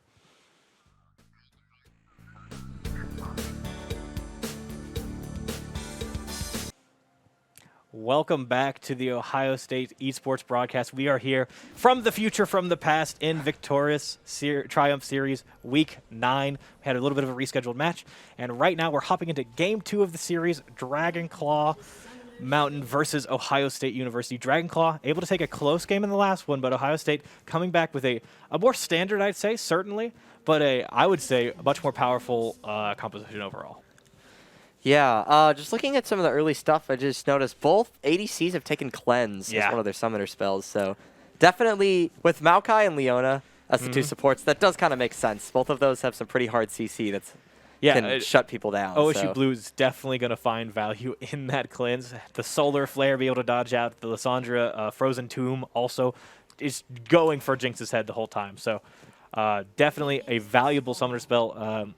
I definitely think it's a little bit worse for Light here, but Maokai's, you can't dodge. Maokai's Twisted Advance, the charms are going to be constantly thrown in his direction, so definitely not a useless spell by any means. But it will mean that neither of them are going to have that heal, so if they do go for the early game fights, which the Leona and the Maokai certainly want to go for, they are going to have less health, less effective health, and we saw that in the last game cause some problems for Dragonclaw. Yeah, Hunt for Value is looks like he wants to bully this Lissandra early in the game, but it's not exactly going to work out for him right away. Yeah, trade doesn't go in his favor. That W first Electrocute, a little bit of a cheese going for that pretty aggressive trade through the minion waves. Seems a little bit worse than it is because he does have that Corrupted Potion, but a good Glacial Engage. No follow-up. Good engage from Shin, but no follow-up from the Aphelios, as you said. And just a pretty standard early game so far. Mukub's able to claim a little bit of an advantage trading over Vanderate in the top lane right now, so that's a good sign. But I want to complain. Can I complain to you, Daniel? All right, what do you want to complain about? A whole bunch of supports. There's a big trade coming out of the top side. It's actually scary. Top side was really scary. Flux is going to be in almost a little bit of trouble, but Ohio State's going to push this level 2 advantage and shove Dragonclaw under tower. Yeah, and right as I want to complain, really strong trades across the map for Ohio State, but we were talking about this level 2 gank from the J4. This is scary. The Leona's going right to follow up. For Flux, and oh no, this might be the end of the OSU bot laners for the time being. OSU Blue is going to get taken down. Successful level 2 King. Flux is just going to be able to get away by the looks of it. What's he doing? He wants a little bit more of that, Jarvan. This wave is in a pretty bad spot for him. He's walking around in a strange direction. All right, I'm going to complain. I'm going to interrupt what's going on in the game, and I'm going to complain to you, Daniel. All of these supports have been going Glacial Augment. And it seems powerful. It does a lot. But in these early game trades, especially in that level 1 all-in, this Leona is so much squishier than she has been for years, right? We've been used to having this aftershock on engaged supports. We haven't really had a competitive option for a long time. And when you take that trade, you don't have the extra durability, you get destroyed by the Jinx and the minion wave on the way out. So I think that it is a powerful rune, but I don't think people are adapting to it very well, and they are playing just like they took Aftershock. So hopefully we'll be able to see a little bit of an adaptation come out as BioGamer is in possession to make a gank happen here. Yeah, BioGamer is going to definitely go in. Venerate is still on cooldown for Counter-Strike. We're going to have to see if they're able to take him out before it comes back, and that is correct. Moocub is able to claim that, and a good response from Ohio State for the gank on bot lane. Oh, a recall coming out. They want this play. They have the Hex Flash, so they can make a play. They are channeling it now. Jarvan is here. They get the cancel. Oh, amazing engage from Shannon. There's actually 4 members here. They could dive Flux if they want to. It's hard. They committed a lot of their crowd control onto that flash of the Jinx. So well played move, very low. Trying to make it out of here. Gets killed, and I don't know if a trade's going to come back. Bio's going to look for it. Yeah, Bio's going to get aggressive, but I don't think Venerate is going to... Counter-Strike up soon. He's going to aggressive. fall down. Yep. Here comes the Counter-Strike. A dash in. Ooh. BioGamer is actually... Flash. Could come out on top, but he's just barely going to get away. Jax's buttons are coming back up, but it's scary. But Moocub teleported back in. He's here to help. But this fight is still scary. Good slow. Ooh, the slow is amazing. That should be able to take him out. Venerate wants to go for BioGamer's head, but BioGamer claims a shotgun shell right through Jax, able to take him out, and they stay even on kills for the time being. Oh, absolutely. And this is a much more aggressive side from both sides. As you're talking about both of these aggressive junglers coming out, ooh, a stealthy Jarvan trying to come through, but Jinx in the right place at the right time to see that gank and thwart it. But yeah, both of these junglers creating action across the map immediately. These lanes looked in favor of Ohio State, the early level 1 through 5 trades going in their favor, but the Jarvan's able to stop that, able to push Dewey back, take his flash, take his cleanse, burn all these summoners. So now this Jinx is very scared of his lane opponents. That Leona has so much more threat because of that Glacial. If you can't flash out of those slows, Aphelios gets 2, 3, 4 more auto attacks and is able to finish you off. Yeah, it's a very, very threatening prospect, but actually, interestingly, based off the ganks on top lane, Volibear was able to grab a plate, so he's going to enjoy quite a gold advantage on this Jax early on. Yeah, and like, as a jungler, where do you go? There's no summoner spells across the map. This Jarvan wants to gank everyone all the time. Top lane both blew their summoner spells, so that's a place, there's no teleports either, right? They want to stop that from going bad. Jax trying to crash this wave, might be able to trade a plate back himself, but both junglers are posed up in the mid lane, might try to find a fight if our spectator would let us get there. Yeah, both junglers are actually scanning and they actually see each other. That's pretty funny. Hunt for Value is going to go in, but a good flash from back-to-back avoids Hunt for Value's charm, and he's just going to be able to get along there. Venerate is going to take a lot of damage from Moocub there, but yeah, the Counter-Strike comes in. He's going to be able to keep himself up for a bit, but Moocub is going to miss his ult, and Jax will just run away from that. That's a really, really smart ward hop to get out of there, but this Jax is... The Volibear has a lot more pressure in the lane to trade. Ooh. Good charm. A good charm from Hunt for Value likely Frozen means that Cassandra is dead. The claw. Oh, can't a really good claw out of there, and the Ignite is not going to be able to finish her off. So back-to-back, barely able to get out of that one alive, but Ohio State is going to be able to claim a Drake off of the pressure they created there. So yeah, all of these Ohio State lanes playing very aggressively. Jarvan forced to go farm this top side of the map, and they're able to snag this early dragon for really not much of a cost.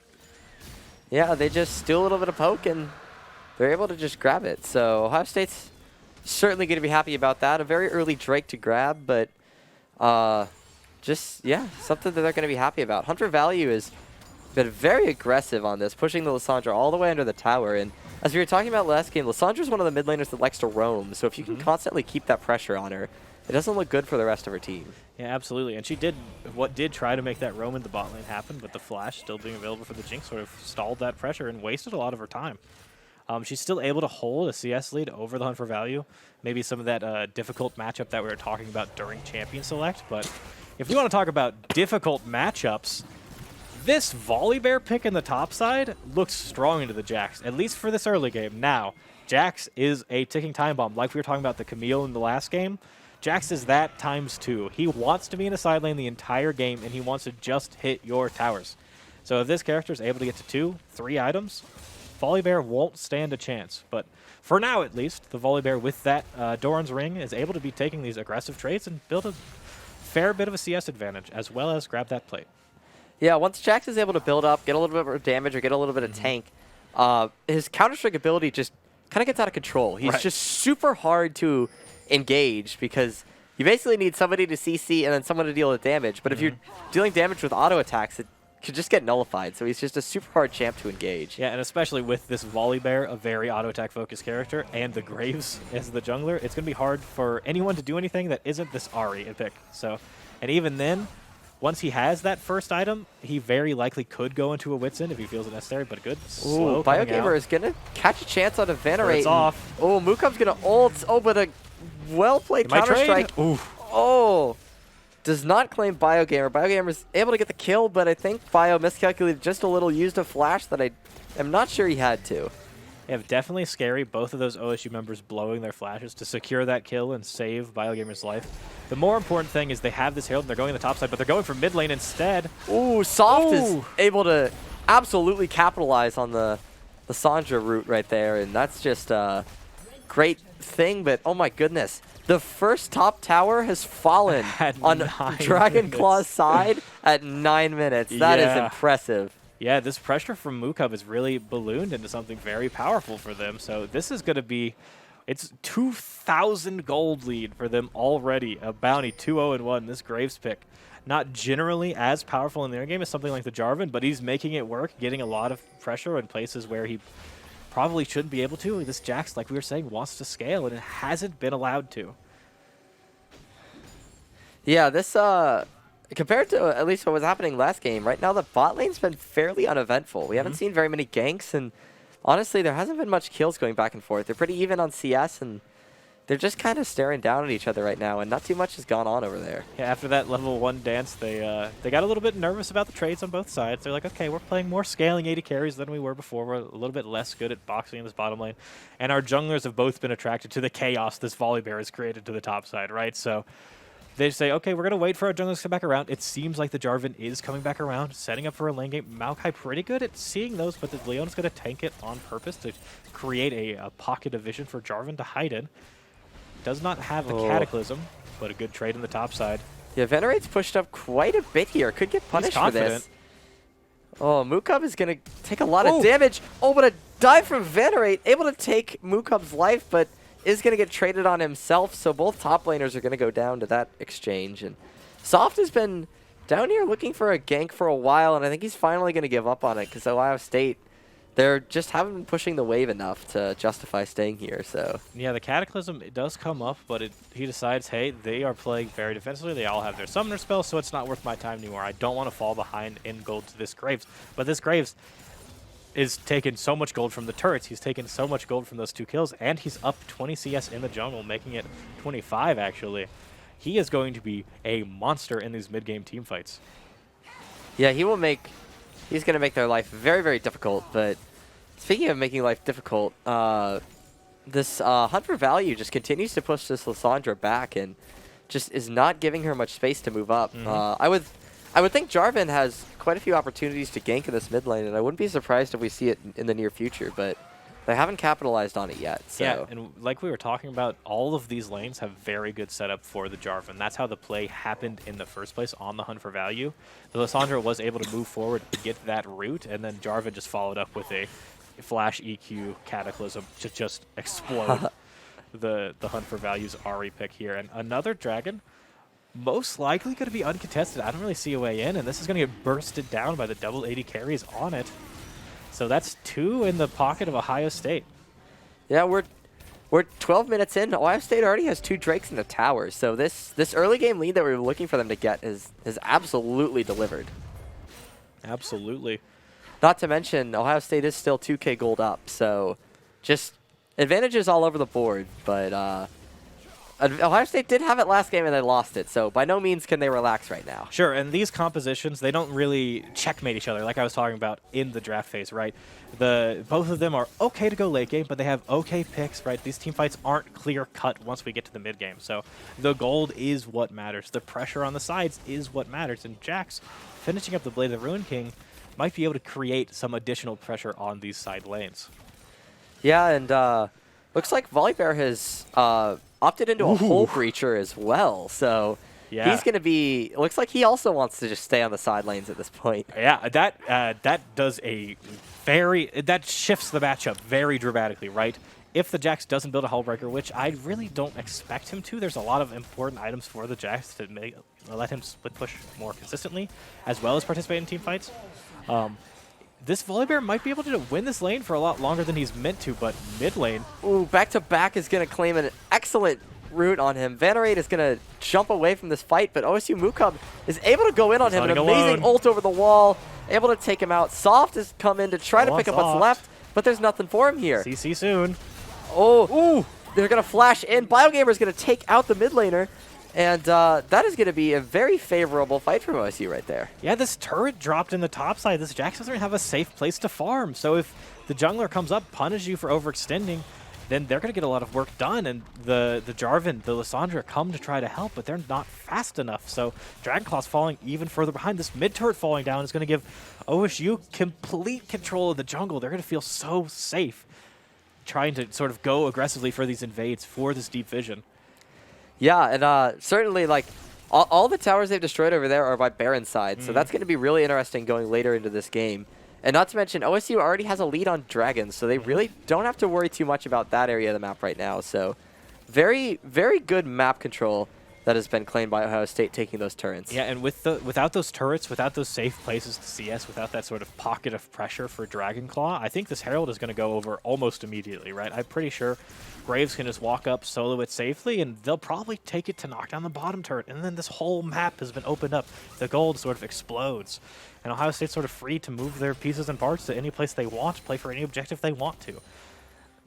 Yeah, all that pressure on the map with, like, no towers, and as you keep saying, just no safe spaces, give you just so much room to rotate around the map, and, like, it gives you an ability to dictate, like, which fights you want to take and where. Because when you don't have those towers, what would become, like, a dive and a 2v1 becomes just a straight-up 2v1 that you can CC and just lock someone down Jax with. is a little overextended here. Moo doesn't want to go for it, wants to pick up his couple caster minions instead. It's probably worth it for him.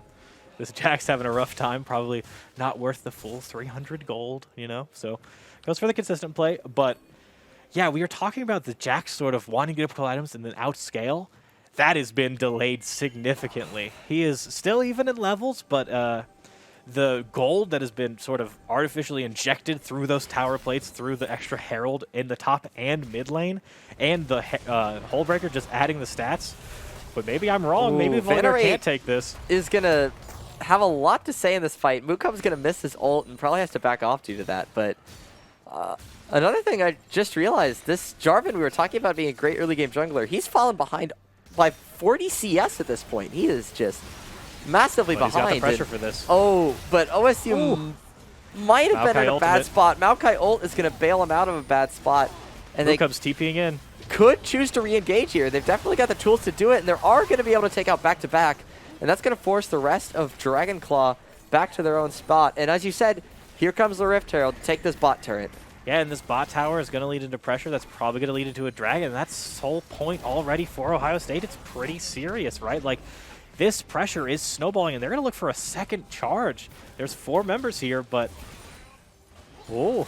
Yeah, it's certainly a big fight, and they're just going to leave Volibear to split push on mid with that Hullbreaker.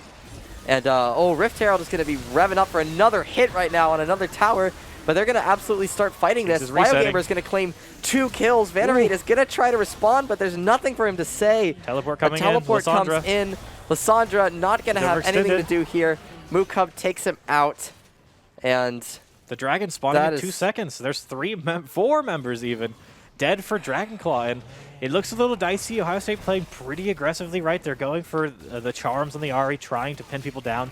overextend a little bit, Hunter value goes down, but to trade that kill, they had to just commit so many resources that Dragonclaw just doesn't have. These fights aren't nearly as good for their composition, like you were saying earlier.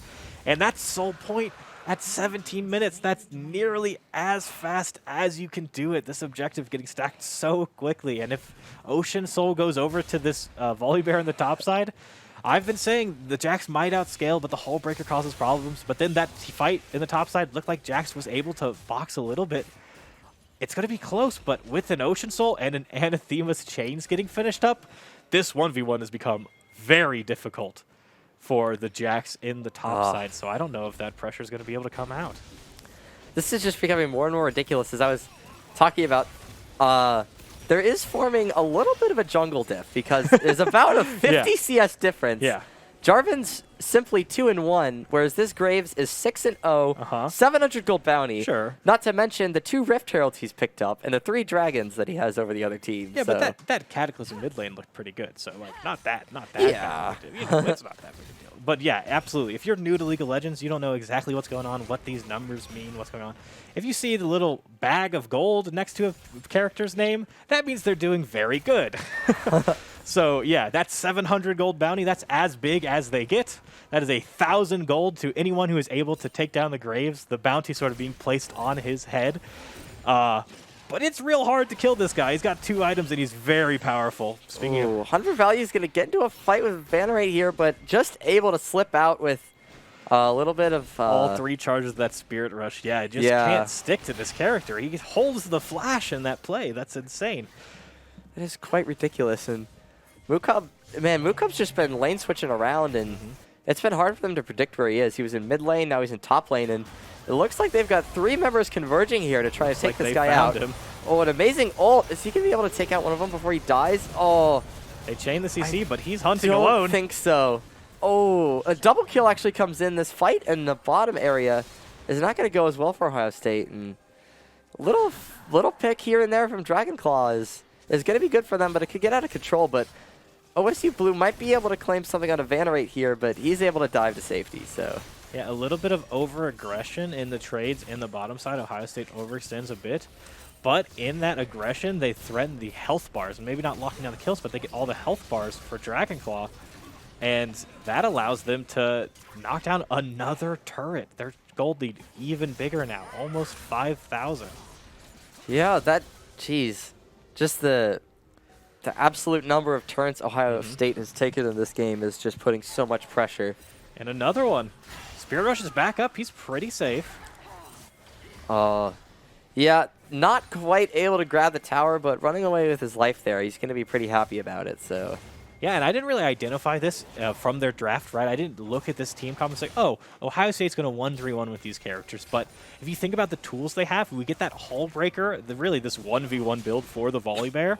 He's able to pressure very aggressively in the top side. This Ahri, super safe to match pressure in the bottom side, right? Even if the Jarvan comes, she can dash away from the knockup, then dash away through the Cataclysm wall, and then dash a 3rd time if anybody else is close to crowd controlling her. So this nimble fox in the side lane really balances out the sort of aggressive pressure of the bear on the other side.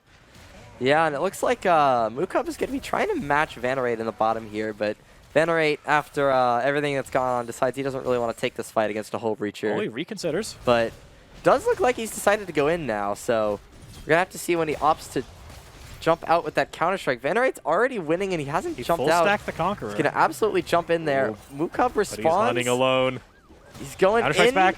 There could be a bit of a minion diff if he's not careful there, but Vanarate runs away from that fight after getting ignited, so. Yeah, it's pretty close there, right? So it's definitely the most important thing in that top lane 1v1. I mean, the Anathema change really causing problems, right? The Hull Breaker extra stats causing problems in this side lane. But a Jax with full stack Conqueror does shred anyone. Does not matter. And it looks like Mukub is going to go for the AP Mythic here. Trying to get a little bit more sustained, a little bit more burst in these trades. Is really focused on trading with those spells rather than trading with auto attacks because of that Counter-Strike. So makes a lot of sense, but it's 30 seconds until the most important objective in the game spawns. Yeah, it'll be the fight for soul for Ohio State and for Dragonclaw. It's just simply for their first Drake. So Blue's Dragonclaw has been looking better recently in this game. They're starting to pick it back up, but if they're unable to grab this Drake, it could just completely snowball out of control, and they're barely in position to contest it at this point. I mean, they have to take this fight, certainly. They're not going to be able to trade in any of the side lanes. They're already having a rough time. They're going to have to go for it, but they don't have vision control. A good charm onto the jungler. Really Solar good Flare charm. traded. Yeah, Soft is going to take a lot of damage for that. Ooh. The Maokai ult is going to root a lot of people, but a great engage is not going to involve anything. Mukub is able to take the life, and the Drake is claimed by Ohio State. That's going to give him a huge advantage in the middle of this fight. Able to almost take on Light. Shin is going to go down, certainly, and the last member, Mukub, will take down Light and give a triple kill to the Hullbreaker Volibear and possibly seal the deal on this game. It looked good for a moment, right? They found an angle. They got a lot of crowd control. They tried to burn down BioGamer so at least they could get the dragon. They could lose the fight afterwards, but they could secure the dragon. But he just finished that death stance. He's on 3 items. He's getting shielding from the Eclipse. This character does not die there. So Ohio State able to burn down the drag, get the smite, and once you have the Ocean Dragon, there isn't a team fight anymore. They just heal their entire health bars back. They get the rest of the team. They clean ace, and they're going to get this dragon, even on a ward. Yeah, they're just not going to care because Jarvan's basically looking. the whole enemy team is dead. He's running. He's close. Jarvan has Flash. a chance. He could. Oh. There was a world. There Yeah. was a world, but it's not this one. So He had the flash ability, had the smite, was not confident enough to go for it, which, you know, I respect the hesitation. This Graves burst for a lot of damage, right? But at this point, it's hard to find a way back into this game. There's third item completing almost in the top lane, in the jungle. Big performances coming out from BioGamer, coming out from Mukub here. So, and this Jax still hasn't finished his second. Like, you kind of have to go for that steal in this position. I don't really see. I mean, we saw last game, right? Dragonclaw looked bad. They were down in gold. They were behind. But they were able to sort of fight their way back into the game, make good defensive plays. But I don't think they have the team comp for it this game.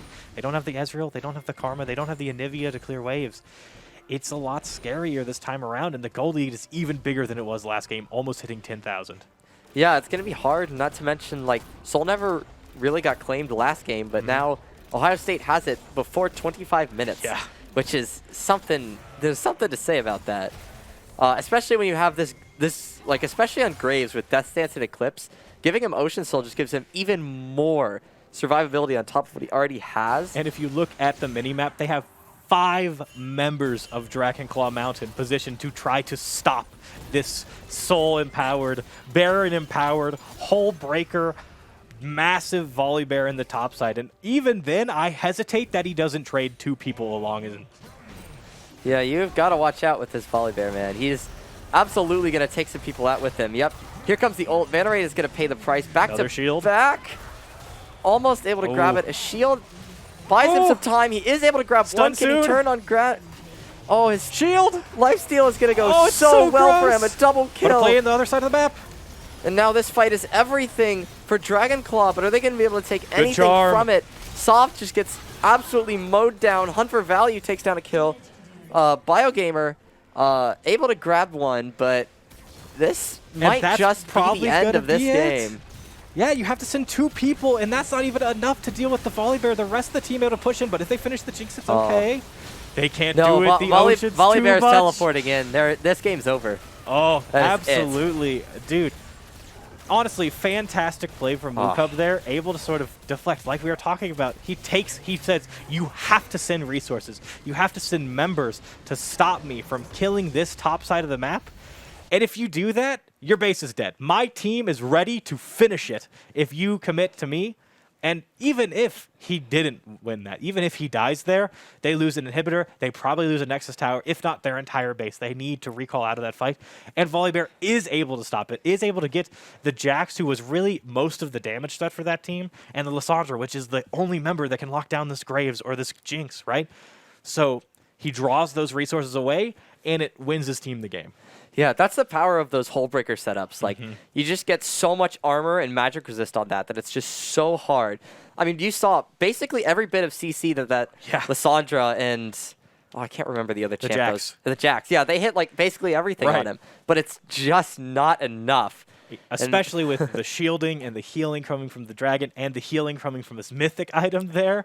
There's just no way to deal with this champ in the side. You can't do it. But if you ignore him, he gets bonus damage to towers, and he buffs his cannon up. It's honestly, it looks like the old meta where you are casting... I forgot the item's name, but you could buff up a cannon minion to kill a turret in 8 shots, right? You've got the Baron buffing your minion. You've got the your items buffing the minion. The turrets just fall over if you ignore this guy. So you just have to make a choice. And it had to be send more members, but a Jinx in your base, what do you do? Yeah, well, yeah, we already saw 2 members. Wasn't enough to take him down. Yeah. You send 3 over there. Suddenly, the rest of your team's in a 4v2. Right. There's no winning there. There's no answer. The answer is you have to do something earlier into the game, and maybe this Jax pick, it's a little too greedy. It's a little bit too scaling focused, right? So maybe in the next game, I'm going to have to see this Volibear. It's high priority. It's looked nasty in both of these games. Yeah, he's certainly been bringing the heat or the cold, if you think about it that way. yeah. The Freljord inspired champ, Yes, definitely. definitely. Bringing down the thunder from the Dragonclaw Mountain. But Ohio State able to take that one. Our series is 1-1.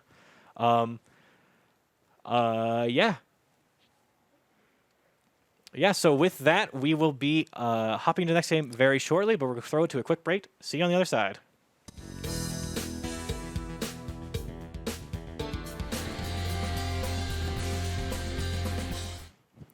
Hello and welcome back to the stream tonight. We have a very tight series. We're 1-1 so far. We saw a first game that was a bit of a sine wave. It was up and down. Each team played their own little leads and everything. We had a second game where OSU kind of just took the early game and they just ran with it. Yeah, absolutely. The balance of the first game, right? We saw one team trying to play aggressively, one team trying to play defensively. Where does this game end up? The defensive team was able to sort of stop that. But when both teams sort of took the same styles, said early game aggression, pick composition, right? We're going to try to stack up Dragon. Ohio State was able to sort of win basically every lane, and it looked fantastic for them, right? They just won every lane, pushed every turret, knocked out all of them. I think the first turret fell at something like 9 minutes into the game. Absolutely absurd sort of pressure in the top side coming out from BioGamer and Moocub. So yeah, it was a before 10-minute Rift Herald that they grabbed and dropped in top, and the first tower was gone before 10 minutes. Yeah, it was very, very well executed. They took that pressure, they roamed across the map, they used the gold. The Graves was double the CS of the other jungler. He had a 700 gold bounty for almost half of the game. He was very, very powerful. He never died. The bounty was never claimed on that 700 gold. Yeah, absolutely. So it'll be interesting to see the sort of adaptations in draft. Like we were saying, the more standard AD carries looked better to me, but it sort of neutralized the bottom lane. So I don't know if that was better for Ohio State, worse for Ohio State, if Dragonclaw sort of wants that neutralization, but it's a lot of bans to dedicate when this Volibear seems to be a problem for them in the draft. Yeah, Volibear's just been a threat for both the games, so I would not be surprised about that coming in, but there's just the ever-present, looming of the Hecarim on BioGamer that you also have to be careful of, because I think I've seen it once this season, and it was not pretty for the other team. Yeah, so absolutely. That is his most confident pick, and last game, they did ban it away, right? So it'll be interesting to see. I'm not sure which team has blue side, right? We saw first game, Dragonclaw had blue side. Then when Ohio State got blue side, they suddenly they draw these respect bans, right? The Thresh has to be banned away. You can't let him first pick Thresh. You have to ban the Hecarim. You can't let him first pick Hecarim.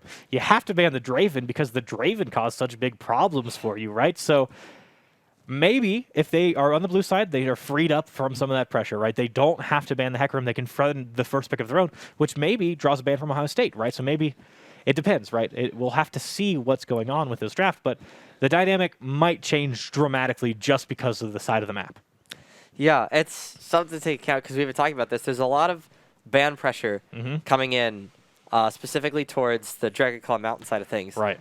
Dragonclaw hasn't exactly had individual champs that have shown that much, as Ohio State has a little bit, but there's certainly still, I imagine Thresh is going to get banned because Flux loves that champ, and that's just a great champ to first pick. Goes well with so many ADCs in the meta right now. So they definitely still have options, but I feel like Dragonclaw's bans are a little more set in stone, especially if they're not going to have first pick. Yeah, it absolutely depends on that side. But we have to give some credit where it's due, right? Dragonclaw does have a couple things that Ohio State has deemed threatening enough to be worth a ban. That Gen pick has been banned both games. We haven't mentioned it because the sort of 80 carry pool has been something of interest to us, right? We have those 3 picks that we expect to see, the Aphelios, the Jinx, the Zeri.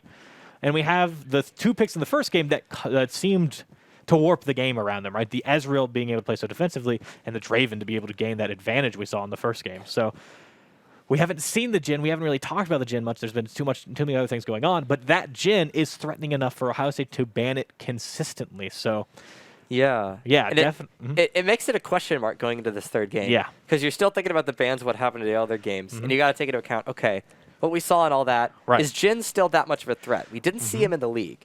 If it were me, I'd probably say yes. Yeah, I'd say since their ADC is like the highest ranked player, probably the best on their team. Sure. Don't give him the comfort pick. Err on the side of caution. Yeah, err on the side of caution. But yeah, that would be my thoughts. I think that's the decision if Ohio State is on that red side that they're facing right now, right?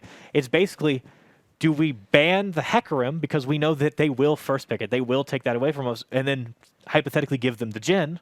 Or do we keep that Jhin ban and let them get that Hecarim, which we've deemed very powerful pick for us, and won them that first game because of the consistent engages, right? So Ohio State right now in a very interesting tactical decision to make because of the first phase of this draft. Not even like later on in their 5th picks, the counter picks. The first 3 bans are critical to how this game plays out. Yeah. Yeah, I would have to agree with that statement quite a bit. So it'll be interesting to see what happens here. What other things sort of cause problems? That Volibear seemed fantastic. The Graves got a lot of gold, but I don't know if that was because the pick was very powerful. Of course, BioGamer performed very well on it, but I mean, when you get a Herald crashing into a turret at 9 minutes and you get all that gold pumped into your inventory, it's like any champion is going to cause a problem, right? Yeah, I would agree with you there. I don't think it was necessarily the Graves pick. That was the problematic part. I think it was just the very strong lead that he got off to that he never let go. Right. So I think that was more just good play on BioGamer and keeping his advantages. I think if he was on a different jungler, it would have ended mostly the same way. Yeah, and Dragonclaw Mountain, they picked that Jarvan, right? And it didn't look as good as we are going to hop into the draft as the other, as BioGamer, obviously, right? But it didn't look bad. He was still positive in the score, I believe, at the end of the game. But he was 2-1 in the other game, was causing problems, putting that early game pressure out. But it wasn't able to do as much. So I expect to see it again. It is good. It's a good pick in the meta here. As we do see, Ohio State is red side, so they do have to sort of weigh those choices. Do we ban the Hecarim? Do we ban...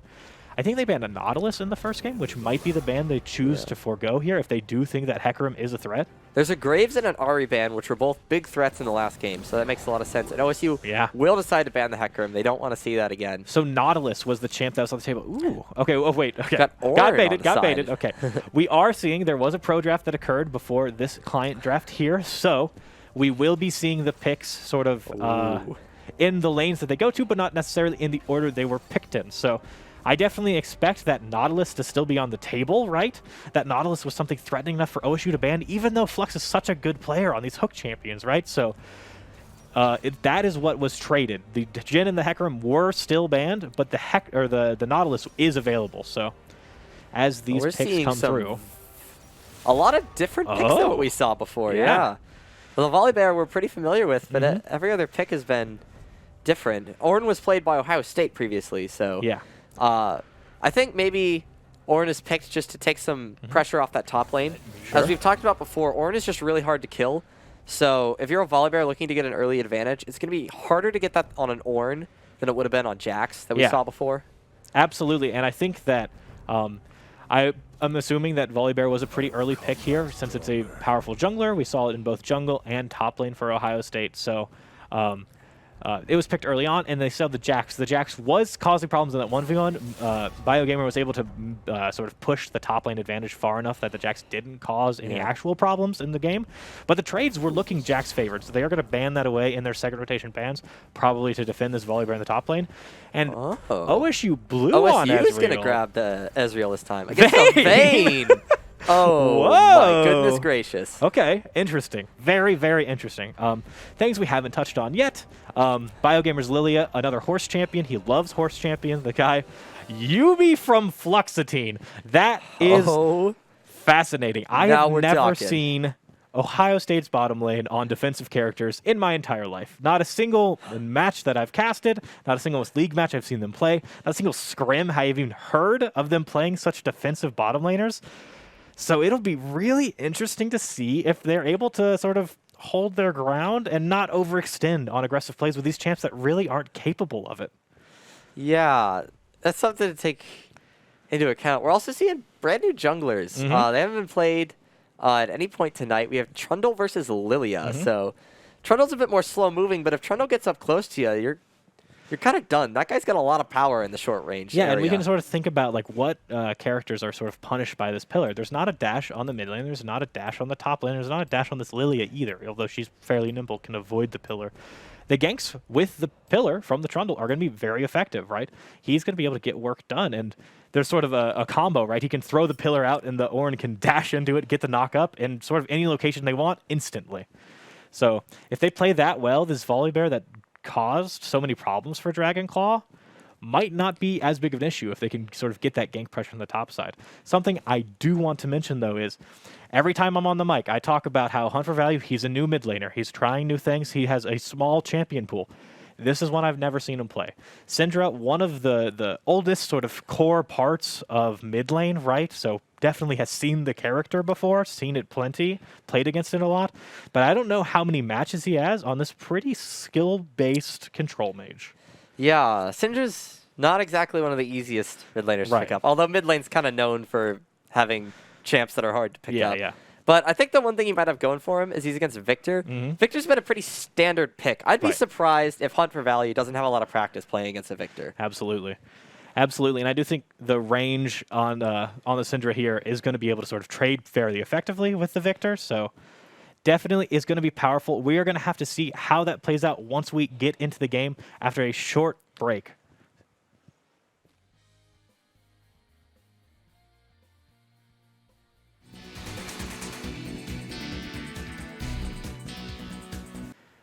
Welcome back to Victoris Triumph Series Week 9 in the future, in the past, as we are in Game 3 of the series. Two very interesting matches have happened before us. Dragonclaw able to sort of take the deficit in the early game and then bring it back in the late game in the first match. Ohio State able to crush the second match with massive goal leads, strong laning across the board.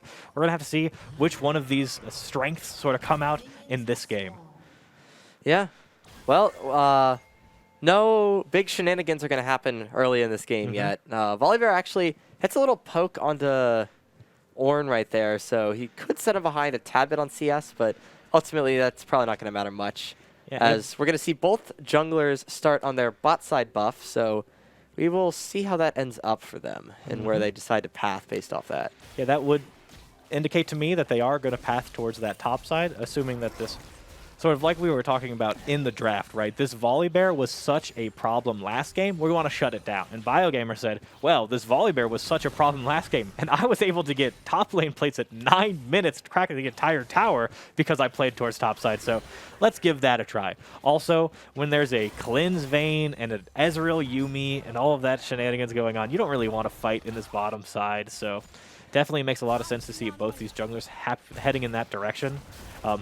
Yeah, I was going to mention Ezreal and Vayne both have very good movement options on their abilities, so they're a lot more slippery than your normal ADC. As well as the fact that they're the lanes that they have set up here don't really have any gank assists, right? There's no way to pin down Ezreal Yuumi, but also Ezreal Yuumi has no way to pin down you until they get that level 6. And Lilia, as a jungler, doesn't have any crowd control in her kit, so is going to be unable to do anything. But speaking of unable, this press the attack Volibear is an absolute monster, shredding through that Ornn with a couple of auto attack resets to make it even worse. Yeah, that was that just did not look good for the Ornn there. He's going to go down on the trade and get pushed under his tower. OSU Blue is going to be poking around at this Vayne, but ultimately they're still behind their own minions. Not too much is going to happen at this point in the game, especially with no junglers showing their faces toward the bot lane yet. So yeah, and I definitely favor the Vayne Karma, right? Vayne's a little more powerful. Having a character that isn't able to auto attack against these double range laners, but a gank in the mid lane. Oh, yeah, we do see a gank in the mid lane, and Soft is able to draw out a flash from Hunt for Value, so that's going to be free reign on the mid lane a little bit for the next 5 minutes. They have to play extra careful. Moo walked down. Decides that he has something to say about this. Soft actually smites the Scuttle to see if he can get health back, which he does, but he's going to end up losing the Scuttle, and if the Ornn overextends here, Lilia might be able to grab him. Yeah, and with that pressure sort of gained by the really, really smart Mukub roam there, the CS advantage as well as an invade is looking to come out from bot side, but a very smart TP into the second turret to sort of help deflect this pressure. We're going to have to see if this fight turns out. Oh, yeah, this could be a pretty critical fight here. Biogamer is probably going to be able to take this blue buff, but Venerate is actually going to run in, and the smite is going to steal it from him. Mukub is likely to go down. He burns his flash to try to get out. Blast cone. He's stuck in here. He was a little bit off the W, but I don't think there's much to do. Probably wants to try to execute, but he was not delayed enough from damage, so Victor is going to be able to get the kill, and he's going to get the bunny for that. Bio going for a bit of a flash Q to try to finish off the Trundle there, but not able to find it. Is able to take that blue buff away, and if you look at the jungle CS, the crab has been taken, everything has been taken away from the enemy jungle. They're up massive, and they're going to be up a little bit more if they make this work. Oh my goodness, yeah. Venerate is going to be in a little bit of trouble here. Another slow. A lot of CS and a lot of slow. Draws out the flash. That is, oh my goodness, that is a lot of flashes. 6 total flashes have been used at this point in the game. Well, you know, it's a 5-minute cooldown. You want to use it before the 5-minute mark, you know, so yeah, definitely want to get I'm not saying they weren't justified flashes. Very interesting to see how these trades are going in the bot side, but Moo might be able to threaten this. Just takes a little bit of a love tap. Trundle on this side of the map, so if he overextends too far, he will be traded. So smart play to not commit to that. But like I was saying, this jungle lead, all of Lilia's camps have respawned, and Trundle is going to try to clear to catch up, but this advantage is big, and it is important, right? He is going to be able to get level 6 much quicker than the Trundle, and the level 6 on Lilia is going to be very impactful. So if they keep scrapping in this top side of the map, but the no flash on Syndra. Ooh, Hunt for Value is almost gets back-to-back in a little bit of a bind right there, but isn't quite able to deal enough damage to make it very threatening. So looks like Dragonclaw is going to rotate up a little bit. I wonder if they want to secure some dragon control and maybe claim this first one, but OSU is going to apply a little bit of bot pressure to try to keep him off that for now. Well, yeah, we talked about the Syndra having to blow the flash because of this pillar. It looks like another one's going to come in. Oh, no. This could be it for Syndra. Yeah, that's it. Back-to-back claims the kill. Biogamer is going to come in to pick up the pieces and grab Soft. Very good trade there, and Biogamer looks like he wanted to continue, but the tower is just going to make that not possible, and they're all going to back up. Mukub, man, Mukub has been poking away at this Ornn on that top lane and just making his life miserable. Yeah, and I really, because of the priority on this that Ohio State had, I expected good exhaust coming out of the bot lane. Well, that's a good exhaust off. OSU Blue has a chance to really make something work out of this, despite being ignited. Oh, Yumi's got to reattach, get some healing, but they might decide to play this one safe and keep with their passive lineup that they have. They're staying, though. Light's drinking a potion, so he wants to keep trading here on this Vayne, but it's going to be difficult. The Yumi still has enough mana to heal again, so OSU might be able to just hold this wave here. Try to deny some CS from the Vayne from the Karma lane. Yeah, that's certainly something. And one other thing that we hadn't mentioned yet about the Vayne. Vayne is one of the best tank shredders. Yeah. Because her auto attacks can deal max % health true damage. Right. Which isn't that big of a threat against ADCs in the squishier champs. But when she's going to be in a fight against Volibear, which we mentioned is a huge threat, that Volibear is scared of taking 10% of his health in one shot. Yeah, I agree with that. Those silver bolts racking up can cause a lot of problems for any tank champions, but this Volibear, if he goes Hullbreaker, he doesn't want to fight the Vayne anyway. He might just stay in his lane. He might just crack these turrets like we saw him do in the last game. Force these 2v1s that we saw him win in those last games. So it'll be interesting to see. Something I do want to talk about is that we have the double cleanse coming out, right? So the Lilia is very threatening with those long-range engages, right? The Syndra also has the follow-up, so able to do that herself. Definitely an interesting choice, but not having that teleport definitely affects the lane pressure, and we're seeing that with the sort of CS differences that we have in the mid lane. Yeah, teleport is it can be a bit of a double-edged sword in that regard because you sacrifice one slot that can be used for an ignite or a barrier or something like that gives you an advantage in a fight. But also, like, yeah, when it comes to getting in on team fights, getting back to lane and stuff, teleport just has a huge advantage there. And especially at Unleashed Teleport at 14 minutes, it just becomes a whole different beast. Absolutely, and like we saw the Syndra, she took that ignite, right, which has turned into a lot of lane pressure, as we haven't really focused on it, and the flashes sort of got blown early for the Syndra. But during the lane, she was able to trade the flash back onto the Victor. Victor didn't have flash, didn't have cleanse, was using them in these fights.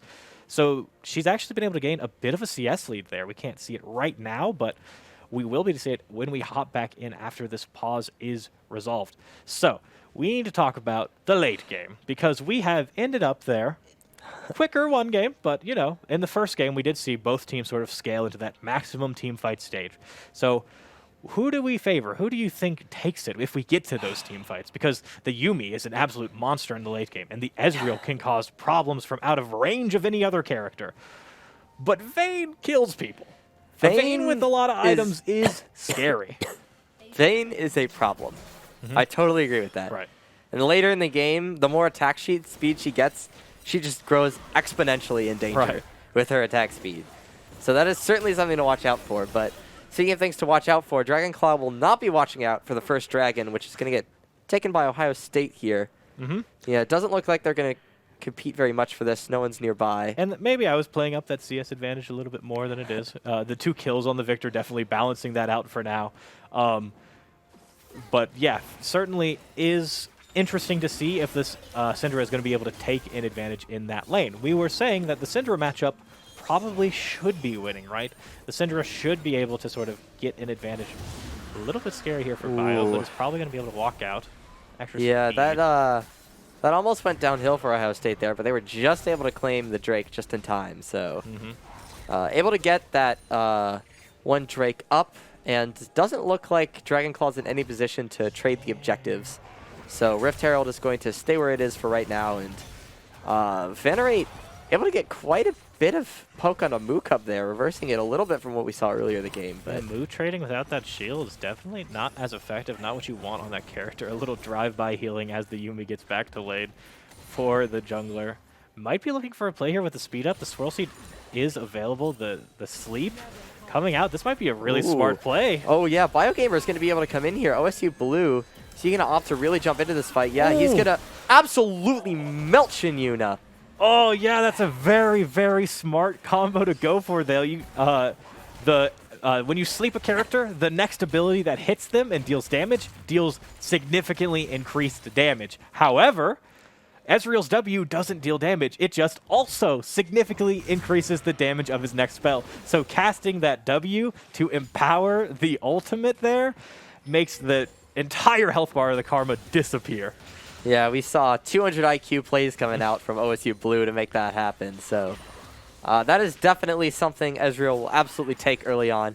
Because we talked about how dangerous this Vayne can become. So any advantage Ezreal can get early on to keep Vayne from scaling is going to be very good for Ohio State later and later in this game we go. And that's the aggression we saw that coming out for Ohio State's bottom lane, setting up a smart play. The extra speed that the Yuumi gives lets the Lilia set up without fear, gets in there versus 2 people by herself, not really concerned, and it actually is still carrying that cat around.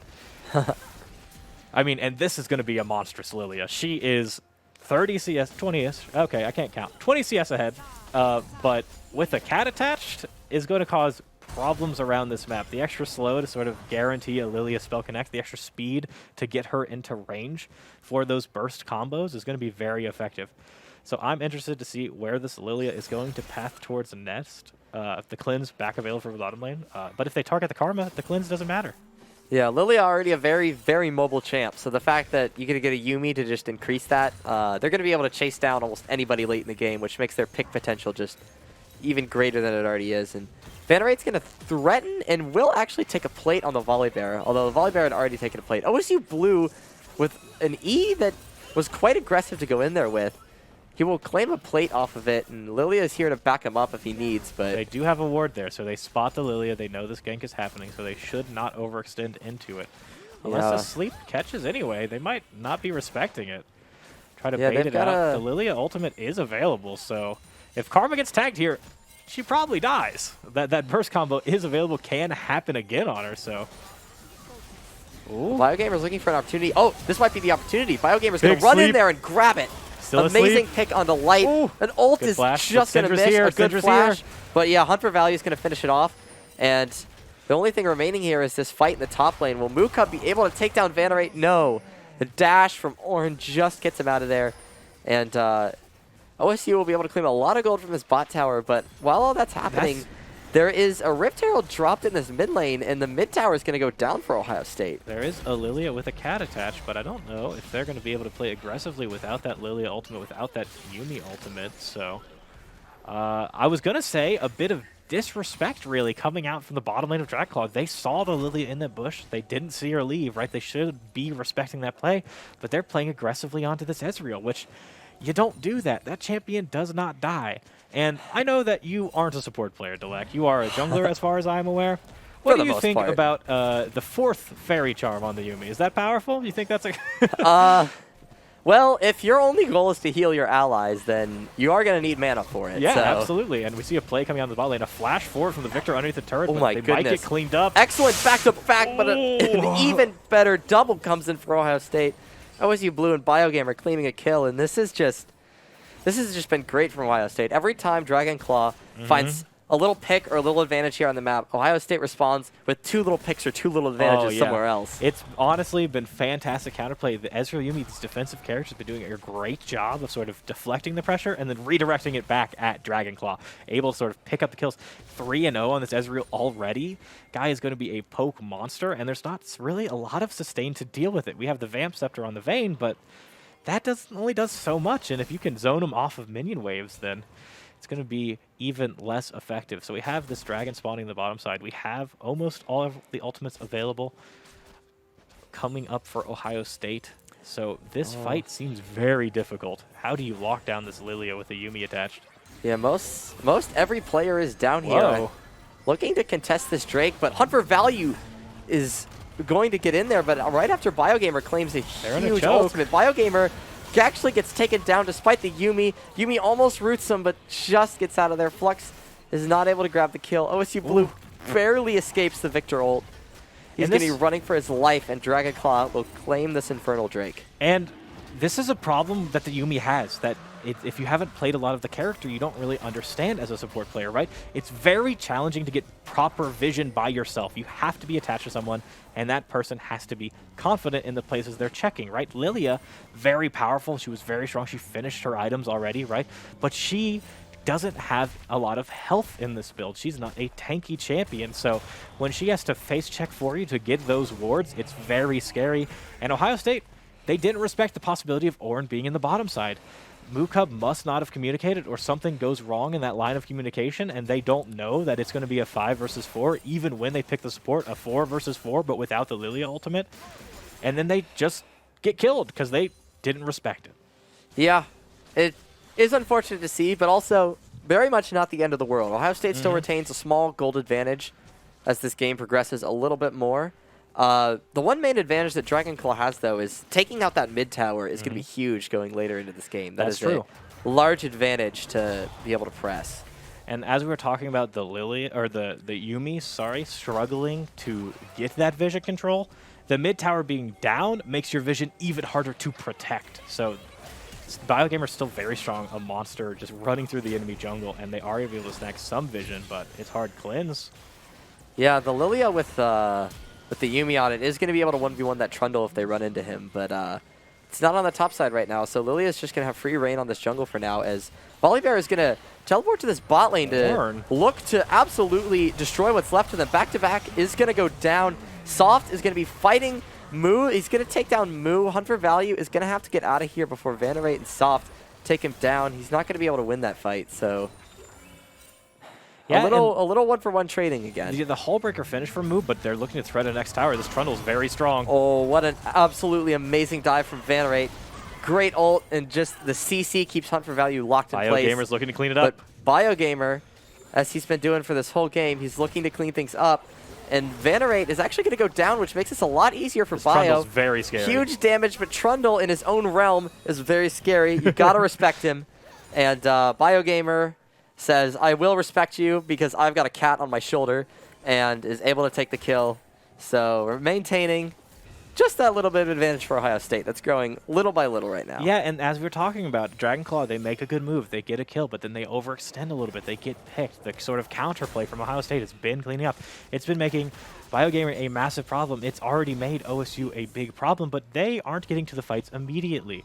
Dragonclaw, very smart. All of their gold has landed in Victor's pockets and the Trundle's pockets, and they are using those two to punish the weaker member, Hunt for Value, in this case. Punish them from Ohio State.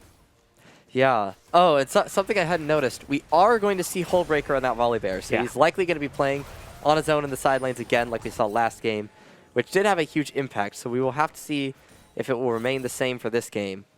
But it looks like there's going to be a bit of a fight here in mid. Ezreal doesn't realize the Karma is going to be nearby. BioGamer is quite slippery being on the back of that horse, so it is going to be able to get out of there. But Syndra moving in might make them change their mind. Oh, they've got to watch out. Ooh. Soft is going to deal a lot of damage there. You've got to be careful. Oh, but a great Yuumi ult is going to root all of them, but it doesn't look like they're going to be able to make much of it. They need a frontliner. They don't have someone who can sort of tank this Trundle as he runs in. They have to sort of split up to peel off, and we see Trundle still going forward. The heals are going to be enough, certainly, to peel the Trundle off, so a bit of an overextend, just like we were saying. Dragonclaw trying to always taking a bit more than they can chew every single one of these fights, but that was a good play. They punished Ohio State's composition because they do not have a bulky member. Trundle can run in, cause havoc, and then Vayne can clean up on the backside. Yeah, and that was just a prime example of that. But yeah, like you said, these little overextensions are just punishing them. But this Ezreal ult will just miss the recalling Karma. If it was in the right spot, that would have been a kill for Ezreal from the fountain. Yeah, which is always fun to see, but we don't get to see it this time. I want to take it back to what you were talking about, that Hullbreaker getting completed. This game, I don't think it's nearly as big of a problem as it was for the Jax in the last one. The Hullbreaker here, very powerful, but the Ornn is still able to clear him anyways. He's still going to take a lot of damage from this Volibear, but Volibear is not the sustained damage auto-attack champion like the Jax would be, or that this Trundle is. So to sort of finish the Ornn is much more difficult for him. So definitely the pressure is less potent than it was last game. And I believe Soft is going to have a much easier time actually matching this Volibear in the side lane if he needs to, if he's able to move away from the objective. But speaking of objectives, it looks like we might trade them here as the Dragon is taken for Ohio State. It does look like this is just going to be a straight objective trade. Almost all of Dragonclaw is up taking the Herald, while almost all of OSU is taking the Dragon. The only thing that might come out of here is because that's taking long. Vannerate could have been in trouble if he overextended, but OSU is going to look to punish anything that could be left up here, but Dragonclaw is just going to back up. They're going to decide to take their Herald and just move on for the time being. Yeah, but this Lethal Tempo Trundle, right? This guy does consistent damage. He has Lethal Tempo, he has his ultimate, he's got a Sunderer to help shred these tank stats and sustain himself. If he has to side lane, and if he's strong enough, he will be able to beat even the stats of a Hullbreaker, the mighty, mighty Hullbreaker. So he should be able to deal, if played properly, with this Volibear pick eventually. But right now, I still favor the Volibear. I don't know if he could quite 2v1 yet, but definitely won't be able to 4v1, but maybe a 3v4 as we see Lilia and Yuumi looking. They have one ward here. Oh, yeah, I think they might realize that they're in a bit of danger here. Yumi's going to ult and root Moan, but it's not going to end up doing much here, and they're going to find the vision and take it out. So a little bit of trade of just vision and everything there, but both teams kind of realized that there was nothing to gain for each of them, so they'll just kind of back off there. Yeah, and the speed boosted Lilia really could just sort of walk away from the pillar, so not super threatening there, and Soft commits his flash as well as his ultimate. So like I was saying that he could deal with Mukub if he needed to, if that fight was necessary. He certainly can't now. Oh, yeah. Looks like there might end up being almost a little bit of a fight. Oh, Mukub is going to get caught inside of the Trundle area, but they're not going to follow up on that either. So just so much poking at each other happening toward this bot side jungle, but just nothing amounting of it as of yet. But I think that is positive for Ohio State. Their gold lead is 3,000 now, right? Because Dragonclaw is all stacked up, they don't have people farming all 3 lanes. Ohio State did that entire time, so able to get a lot of gold there, as well as sort of stop this Herald from being potent, right? If the side lanes aren't pushing forward, you've already knocked down the mid laner. What is Trundle going to do with this Herald? He desperately wants to make it into something. He wants to sort of narrow this gold lead that Ohio State's been able to accrue, but it looks like it's hard to find a place to put it.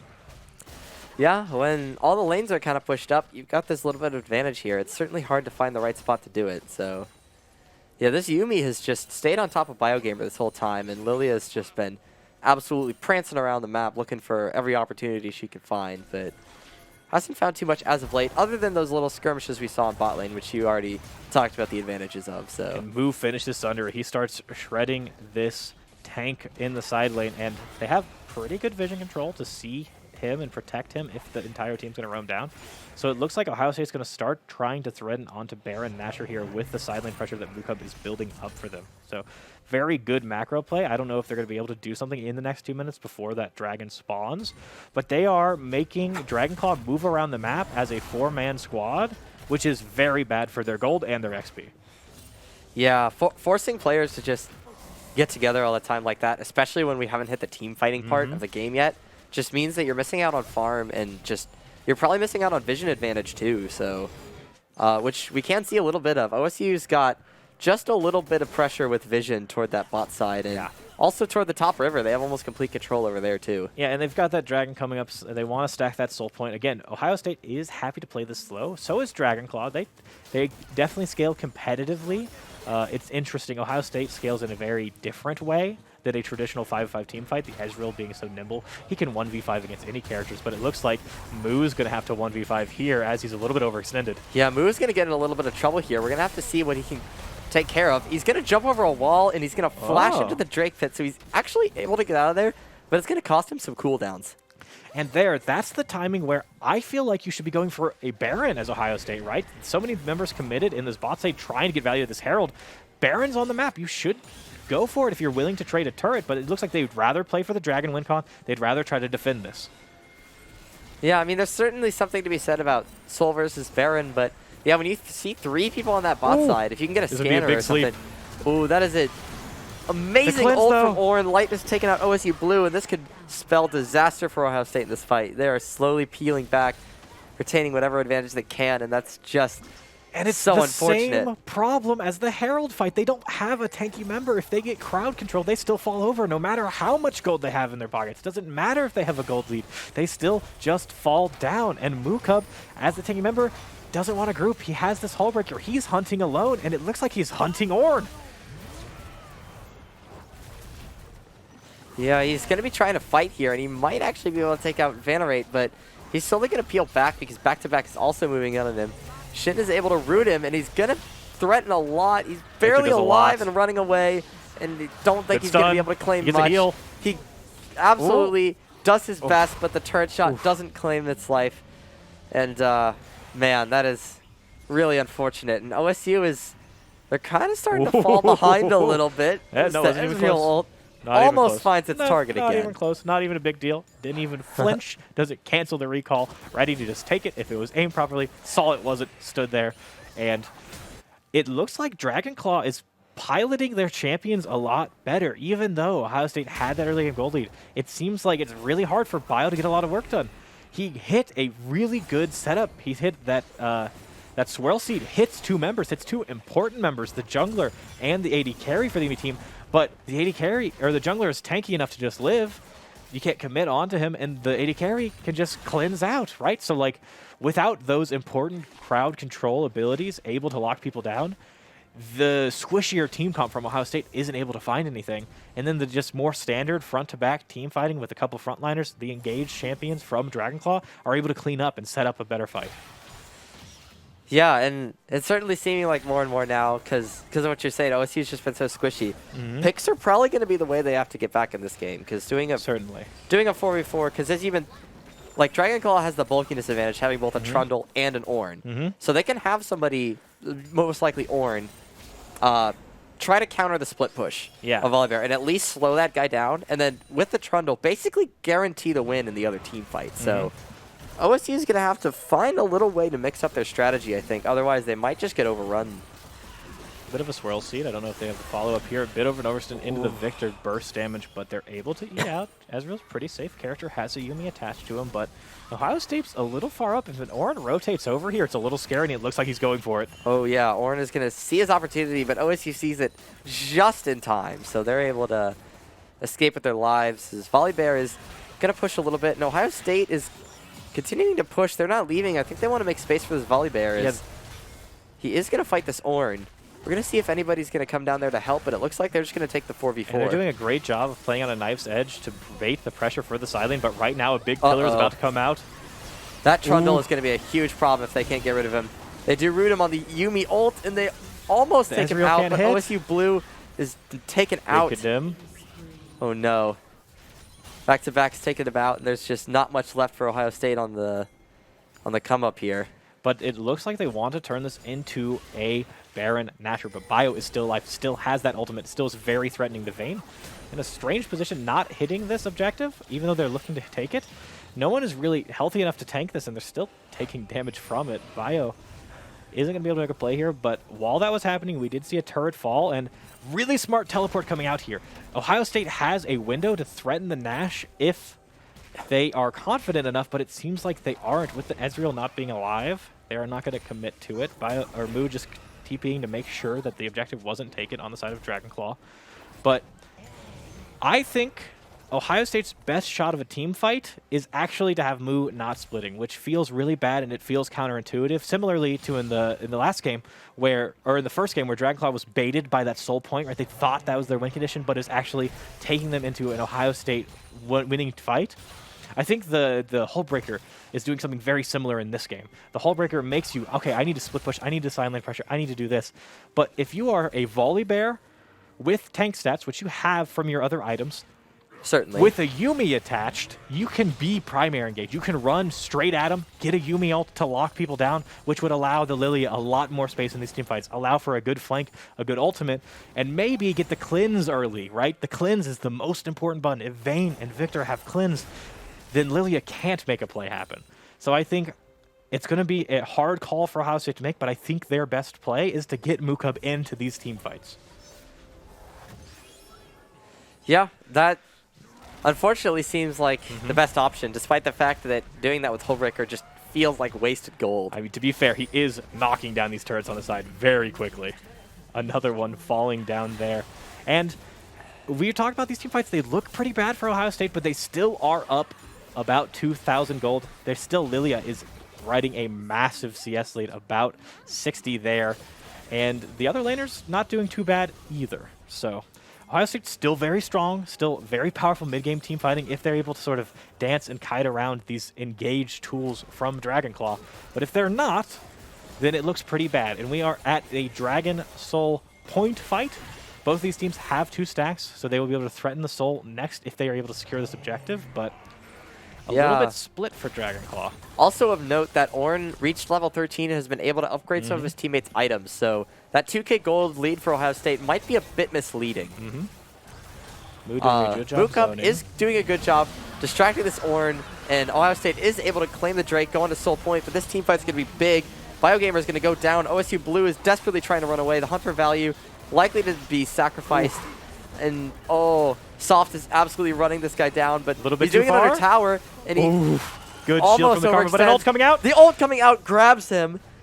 Ezreal is able to claim 1 kill in response, which is good. And they grab the dragon getting to Soul Point, so... And Biogamer is able to claim that dragon, is able to secure that for Ohio State, but a fantastic play from Vanderate. It was hard to see, right? Mookub going to zone this Ornn says, hey, I'm not as useful in the team fight, and if I'm far enough away from team fights, I get extra stats. But this Ornn says, okay, I'll take that fight away from the team fight, but I'll cast my ultimate. And hits a max range ultimate, locks down the Lilia with the cat attached, sets up for a great Victor gravity field to continue the CC chain on Biogamer, and is able to destroy this team fight. Full stunned Lilia dies from 100 to 0 with a cat attached. And just a fantastic play from the top laner of Dragonclaw. Yeah, it was definitely a big heads-up play, but Ohio State being on Soul Point is going to mean a lot, which makes this next Drake fight in a little under 4 minutes at this point is going to have massive consequences on the rest of this game. Yeah, but it is still a slight gold advantage, and they have that Dragon Soul point, but this Victor is insanely strong. This Vayne is at 3 items upgraded by Ornn. The Victor as well, having that Luden's Tempest, they are going to be monsters in these fights. I fear that the late game front-to-back team fight is going to be too hard to sort of outplay by Ohio State at this point. The gold advantage on Lilia almost essentially neutralized here. The Trundle's just providing, with that CC, with that bulkiness, providing more for his team, unless there is a massive sleep, and both those cleanses are still up. So it seems very hard for Ohio State. Yeah. OSU just, yeah, they have a lot of difficulty here. Ezreal ult down the mid lane. I wonder if that's just to get a little bit of vision. I don't think any of them were low, so they are going to get the information that Trundle and Victor were down there in the mid lane, but they're not going to know much else. So yeah, and this Volibear pick, it's still strong on the sides, right? He still can pressure versus the Ornn here, but it's like, it's not worth it, right? Like, this champion is pushing, but you can't crack the base. You're not threatening an inhib. You're not a Jax. You can't dive this Ornn. It seems really, really hard to get this pick to do what it needs to. It seems like we've sort of scaled past the usefulness of this Hallbreaker Mookub. Yeah, especially considering the rest of the team comp, like we've been harping on so much. Like, it's just a really unfortunate reality that they need the front line. And the Yuumi Volibear would be able to provide it for them, but they lose a little bit out. Oh, yeah, Shin and Soft is going to be able to make some good use of it. They're not going to be able to grab the kill off of it, but that Lilia Flash is so vital for these team fights, though. If they are able to get the cleanse, the Lilia Flash sets a perfect fight, but he's a little bit overextended here. A stun and then another sleep. Ooh. Are they able to defend him? The Ezreal finishes him. Shin is going to go down. Are they going to be able to capitalize off of this? Oh, Yuumi ult at a little bit of not quite a bad angle. Is able to root Trundle, but they're still going to have some trouble taking him down because it's a Trundle, so. And meanwhile, Mookub's threatening on the side this entire time. He's looking for a dive onto the Ornn. The crowd control, his disabling the turret, not going to be enough, but they're going to have to recall some members to deal with this. And with that time, they should be able to threaten the Baron Nashor from Ohio State, but who's going to tank it? Yeah, that's the question.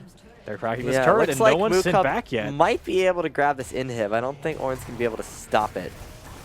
So that's going to be a bit of an advantage from Ohio State here. The Hullbreaker paying off in that regard. But Mookub out of mana is going to have to just sort of waddle away here, but I don't know if Ornn can finish him, even with a lot of time. He's looking for it, but that's a big heal coming out of the Sunderer. Karma not going to get there in time to do anything. So this Dragon is spawning 50, and the bot lane inhibitor is up. So it is Soul Point for Ohio State, and Dragon Soul will make this bot lane dive just so safe that Volibear can do whatever he wants, right? So suddenly, as I start flaming the Volibear, he cracks an inhibitor. They deflect a play in the top side, and it looks like now he is threatening the space. The Nexus can die to a sort of a backdoor like we saw last week's match from Mookub. He knows how to kill a Nexus. So this Dragon fight is critical.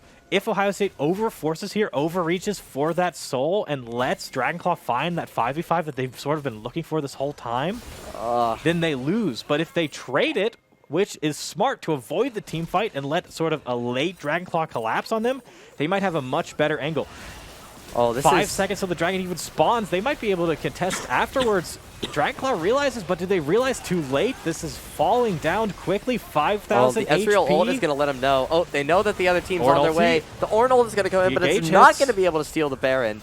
And OSU is going to grab it, and that pulled Dragonclaw off the Drake, so there's still a possibility that there's a fight over it. I think they're going to give it. I think they're not wanting this team fight, right? Their MO is to avoid the team fights, let the Volibear create the pressure, and dance with this Ezreal, with this Lilia, make it awkward. And while they're on the Dragon, they're threatening to push as 5 members. Now, they don't get the buffed up minion. The Volibear isn't hunting alone, but this is still very threatening. The siege from this comp is good. Swirl Seeds and Ezreal, Poke, and the Syndra abilities all flying out, having to be dodged. Yeah, just the map pressure OSU's been able to put on this lap. Like, just look at the difference in turrets. Good like, pillar. OSU has tier 2 turrets all still up, and as I'm saying this, we are in the middle of a team fight. So, OSU is going to get hit with some pretty bad CC. Ezreal! OSU Blue barely able to make it out. Is able to grab the Vayne's life, which is important for his teammates surviving, as they run off and retain 3 pieces of the Baron buff. Yeah, and we see an honest fight happen, but it's just so hard for Ohio State to find a way into these fights. The Lilia lands a Swirl Seed onto the Vayne, but she can't commit the ultimate until the cleanse is down.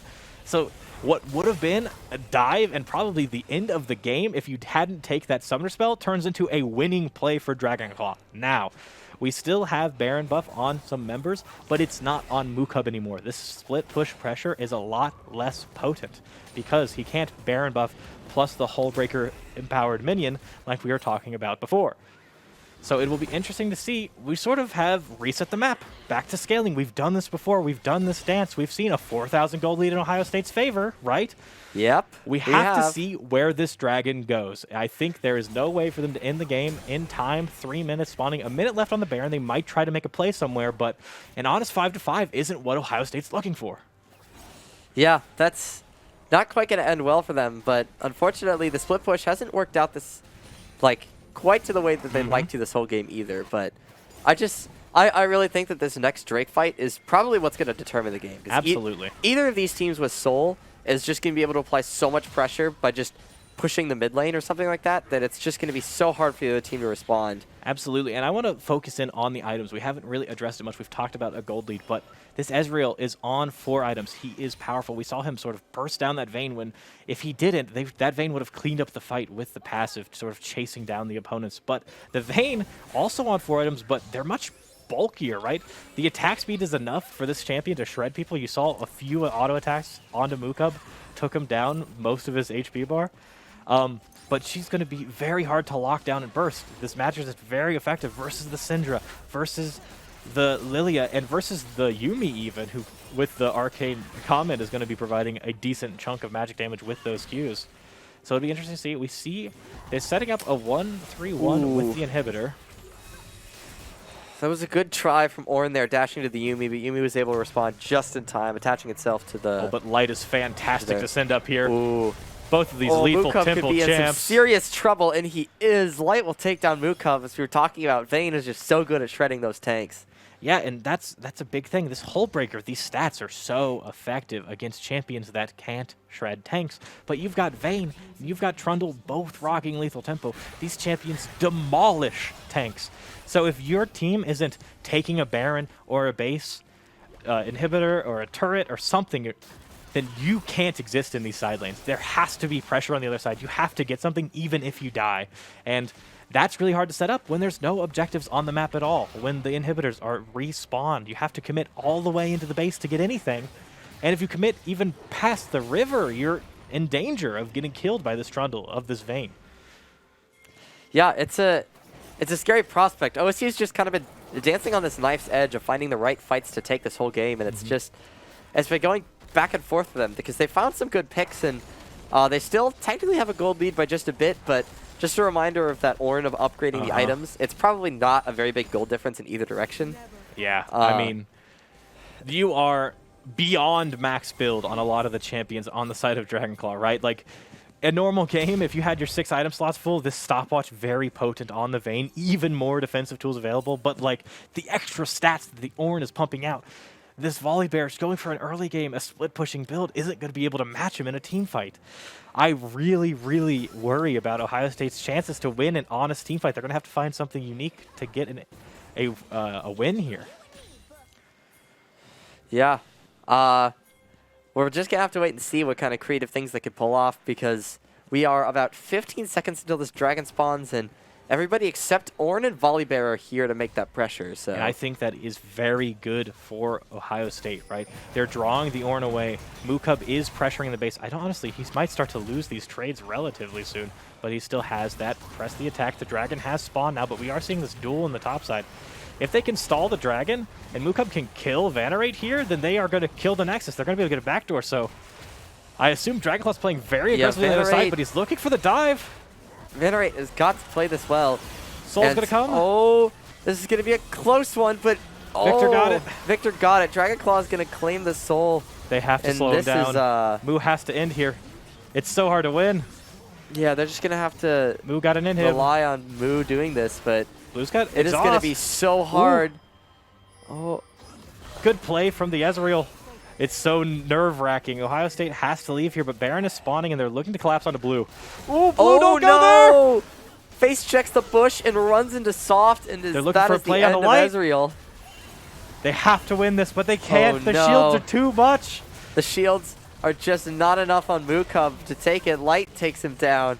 And, oh, man, there's only 2 members of Ohio State left to defend against this. And BioGamer is the jungler. He has the smite. He can get some heroics done on this Baron if he has vision. But the cat's all out of wards. It's hard to get in there. There's no flash on the Lilia, but there is a blast code. Yep.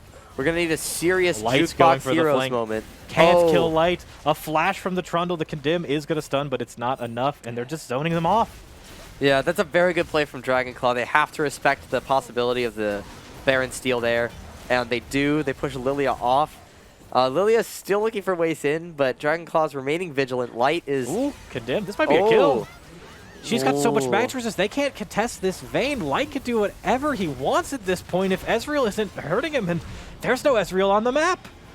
Oh, Ezreal just sent an ult toward the Baron, but it is too little, too late, because Dragonclaw has claimed it. They will have Baron buff and Soul, and they're going to look to finish the game or just place undue pressure on Ohio State in the next few minutes here. Yeah, I mean, the situation is absolutely dire for Ohio State. They're going to have to find a miracle team fight, or they're going to have to find an angle for Mukub to backdoor the Nexus.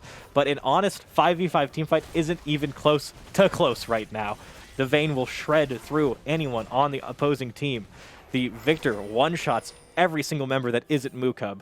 It's going to be absolutely impossible for them to find anything. So we do see him pushing the side lane, but I don't think they can wave clear. Even if he was free hitting, I think they could base race him at this point.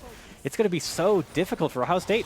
One laser taking a quarter of his HP bar. Light deciding, hey, I don't need to be. Victor can carry this fight. Trundle can carry this fight. I will stop this volley bear, and I think that's a very smart play at this point. Yeah, Vayne just threatens that volley bear so hard and just leaves so much front line to threaten all of Ohio State, who doesn't have the best tank shredding options. Absolutely. Compared to what Dragonclaw does. So absolutely. So very smart. Ohio State's only move at this point, since the Vayne is bottom, is to go for a play in this top side, and it looks like they're looking for it. Ooh, they found a really good sleep there, and an Ornn ult is only going to find one person that's going to knock airborne. So tanky. But they're just barely finding damage. The Mountain Soul plus all of the tankiness that is already on that side, it's just so hard to even get the damage required to win a team fight in. And because this Ezreal isn't a standard AD carry and he's going for lethality, he doesn't have high uptime consistent damage of the Zeri, of the Jinx, of the Aphelios like we were talking about in the draft. He's got good poke damage, but poke damage doesn't stick through a Mountain Dragon shield. And he's got okay sustained damage, but it's pretty dangerous to push that on. So look how greedy this Trundle has been able to build. All magic resist all the way down on his items. He does not care about the damage from the Ezreal. He says, I will just heal that off, and I will make sure that I cannot be bursted by the Lilia, by the Syndra, and I will carry my team with or without an AD carry. Yeah, as we talk more and more, it's looking dire for Ohio State as they've actually lost the gold lead in the past few minutes. And there's not a clear route for them to regain it either. The only way is to get a miracle stun, a miracle steal, freak out this Vayne, get her to blow her cleanse on the Syndra stun, and then follow up with Lilia burst. But how does Lilia burst? Through a Wit's End and a Spirit Visage. And Trundle has realized that, hey, I can fight anyone on the map. I'm Lethal Temple Trundle at level 18. Yeah. And not to mention the fact he is almost full build here, and Vanrate is just fighting Hunt for Value here. Hunt for Value has been able to do almost nothing to him, despite Vanrate being under tower. Oh, a good Zhonya's is going to prevent that for the time being, but Volibear gets pushed back on the top lane as 4 members of Ohio State are going to try to push back this Ornn on the bot lane. Vanrate is going to be running away, but we're not sure what's going to come of it. They're actually going to be able to grab the kill, which is going to be pretty big for them. But the base is falling on the other side. They're going to have to make something of this, though. Yeah, they got to recall and claim some more kills, or else this is just going to be done and dusted. Even though the Ornn overextends and all 5 members commit, that's 2 turrets falling, right? Ohio State is falling even further behind in gold. And what is happening next on this map isn't a backdoor. The inhibitors are respawning. Volibear cannot get into these fights, but Elder Dragon is spawning. That is the only time Ohio State will have an opening to go for the base. So it has to be Mookub trying to split push and the rest of the team just stalling, but stalling without a front line to stop this Elder Dragon is going to be so hard for OSU. Elder Dragon would absolutely be back into the game for Ohio State and possibly even winning it. But yeah, as you said, it's just so hard. The Mountain Soul and the lack of front line, because Volibear is still hanging out on top lane. He does have teleport, so he can move in if he needs to. Yeah, but I think when this Ornn respawns, he's just going to go match him, right? There's not he can't in through the Ornn, I don't think. I mean, he might be able to try to dive, but this Ornn is very tanky, and the Dragon is up in 10 seconds. It's going to get burned down quickly, and OSU Blue is actually getting caught. OSU Blue is narrowly able to escape that. Is going to ult toward the Elder Dragon, Lights but on it's the not flank. even spawned yet. BioGamer actually gets caught out a little bit. OSU Blue taking massive damage. Shinyuna almost goes Five down. members versus one, though. Lights able to overextended. actually get it. Venerate is Light's in a winning, 1v1. but we're watching the base. Mookub's Oh going to my look for the goodness inhibitor, gracious. but Light doesn't live. He goes 1 versus 3, and he's still winning that fight.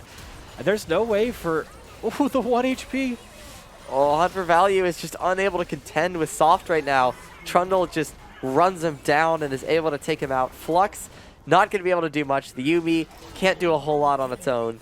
The lone cat defending the base. Mookub not going to be able to recall here. I bet they just go mid and try to push for this in. Mookub being shredded. This Victor is at 6 items. You cannot kill him. He's got infinite shielding. He just knocks your strongest member down, and there's not much to do as they push this minion wave in. Death timers in the 20s, 30s, 40 seconds even. It's going to be really hard to stop this 5-man roster, but Ezreal can try.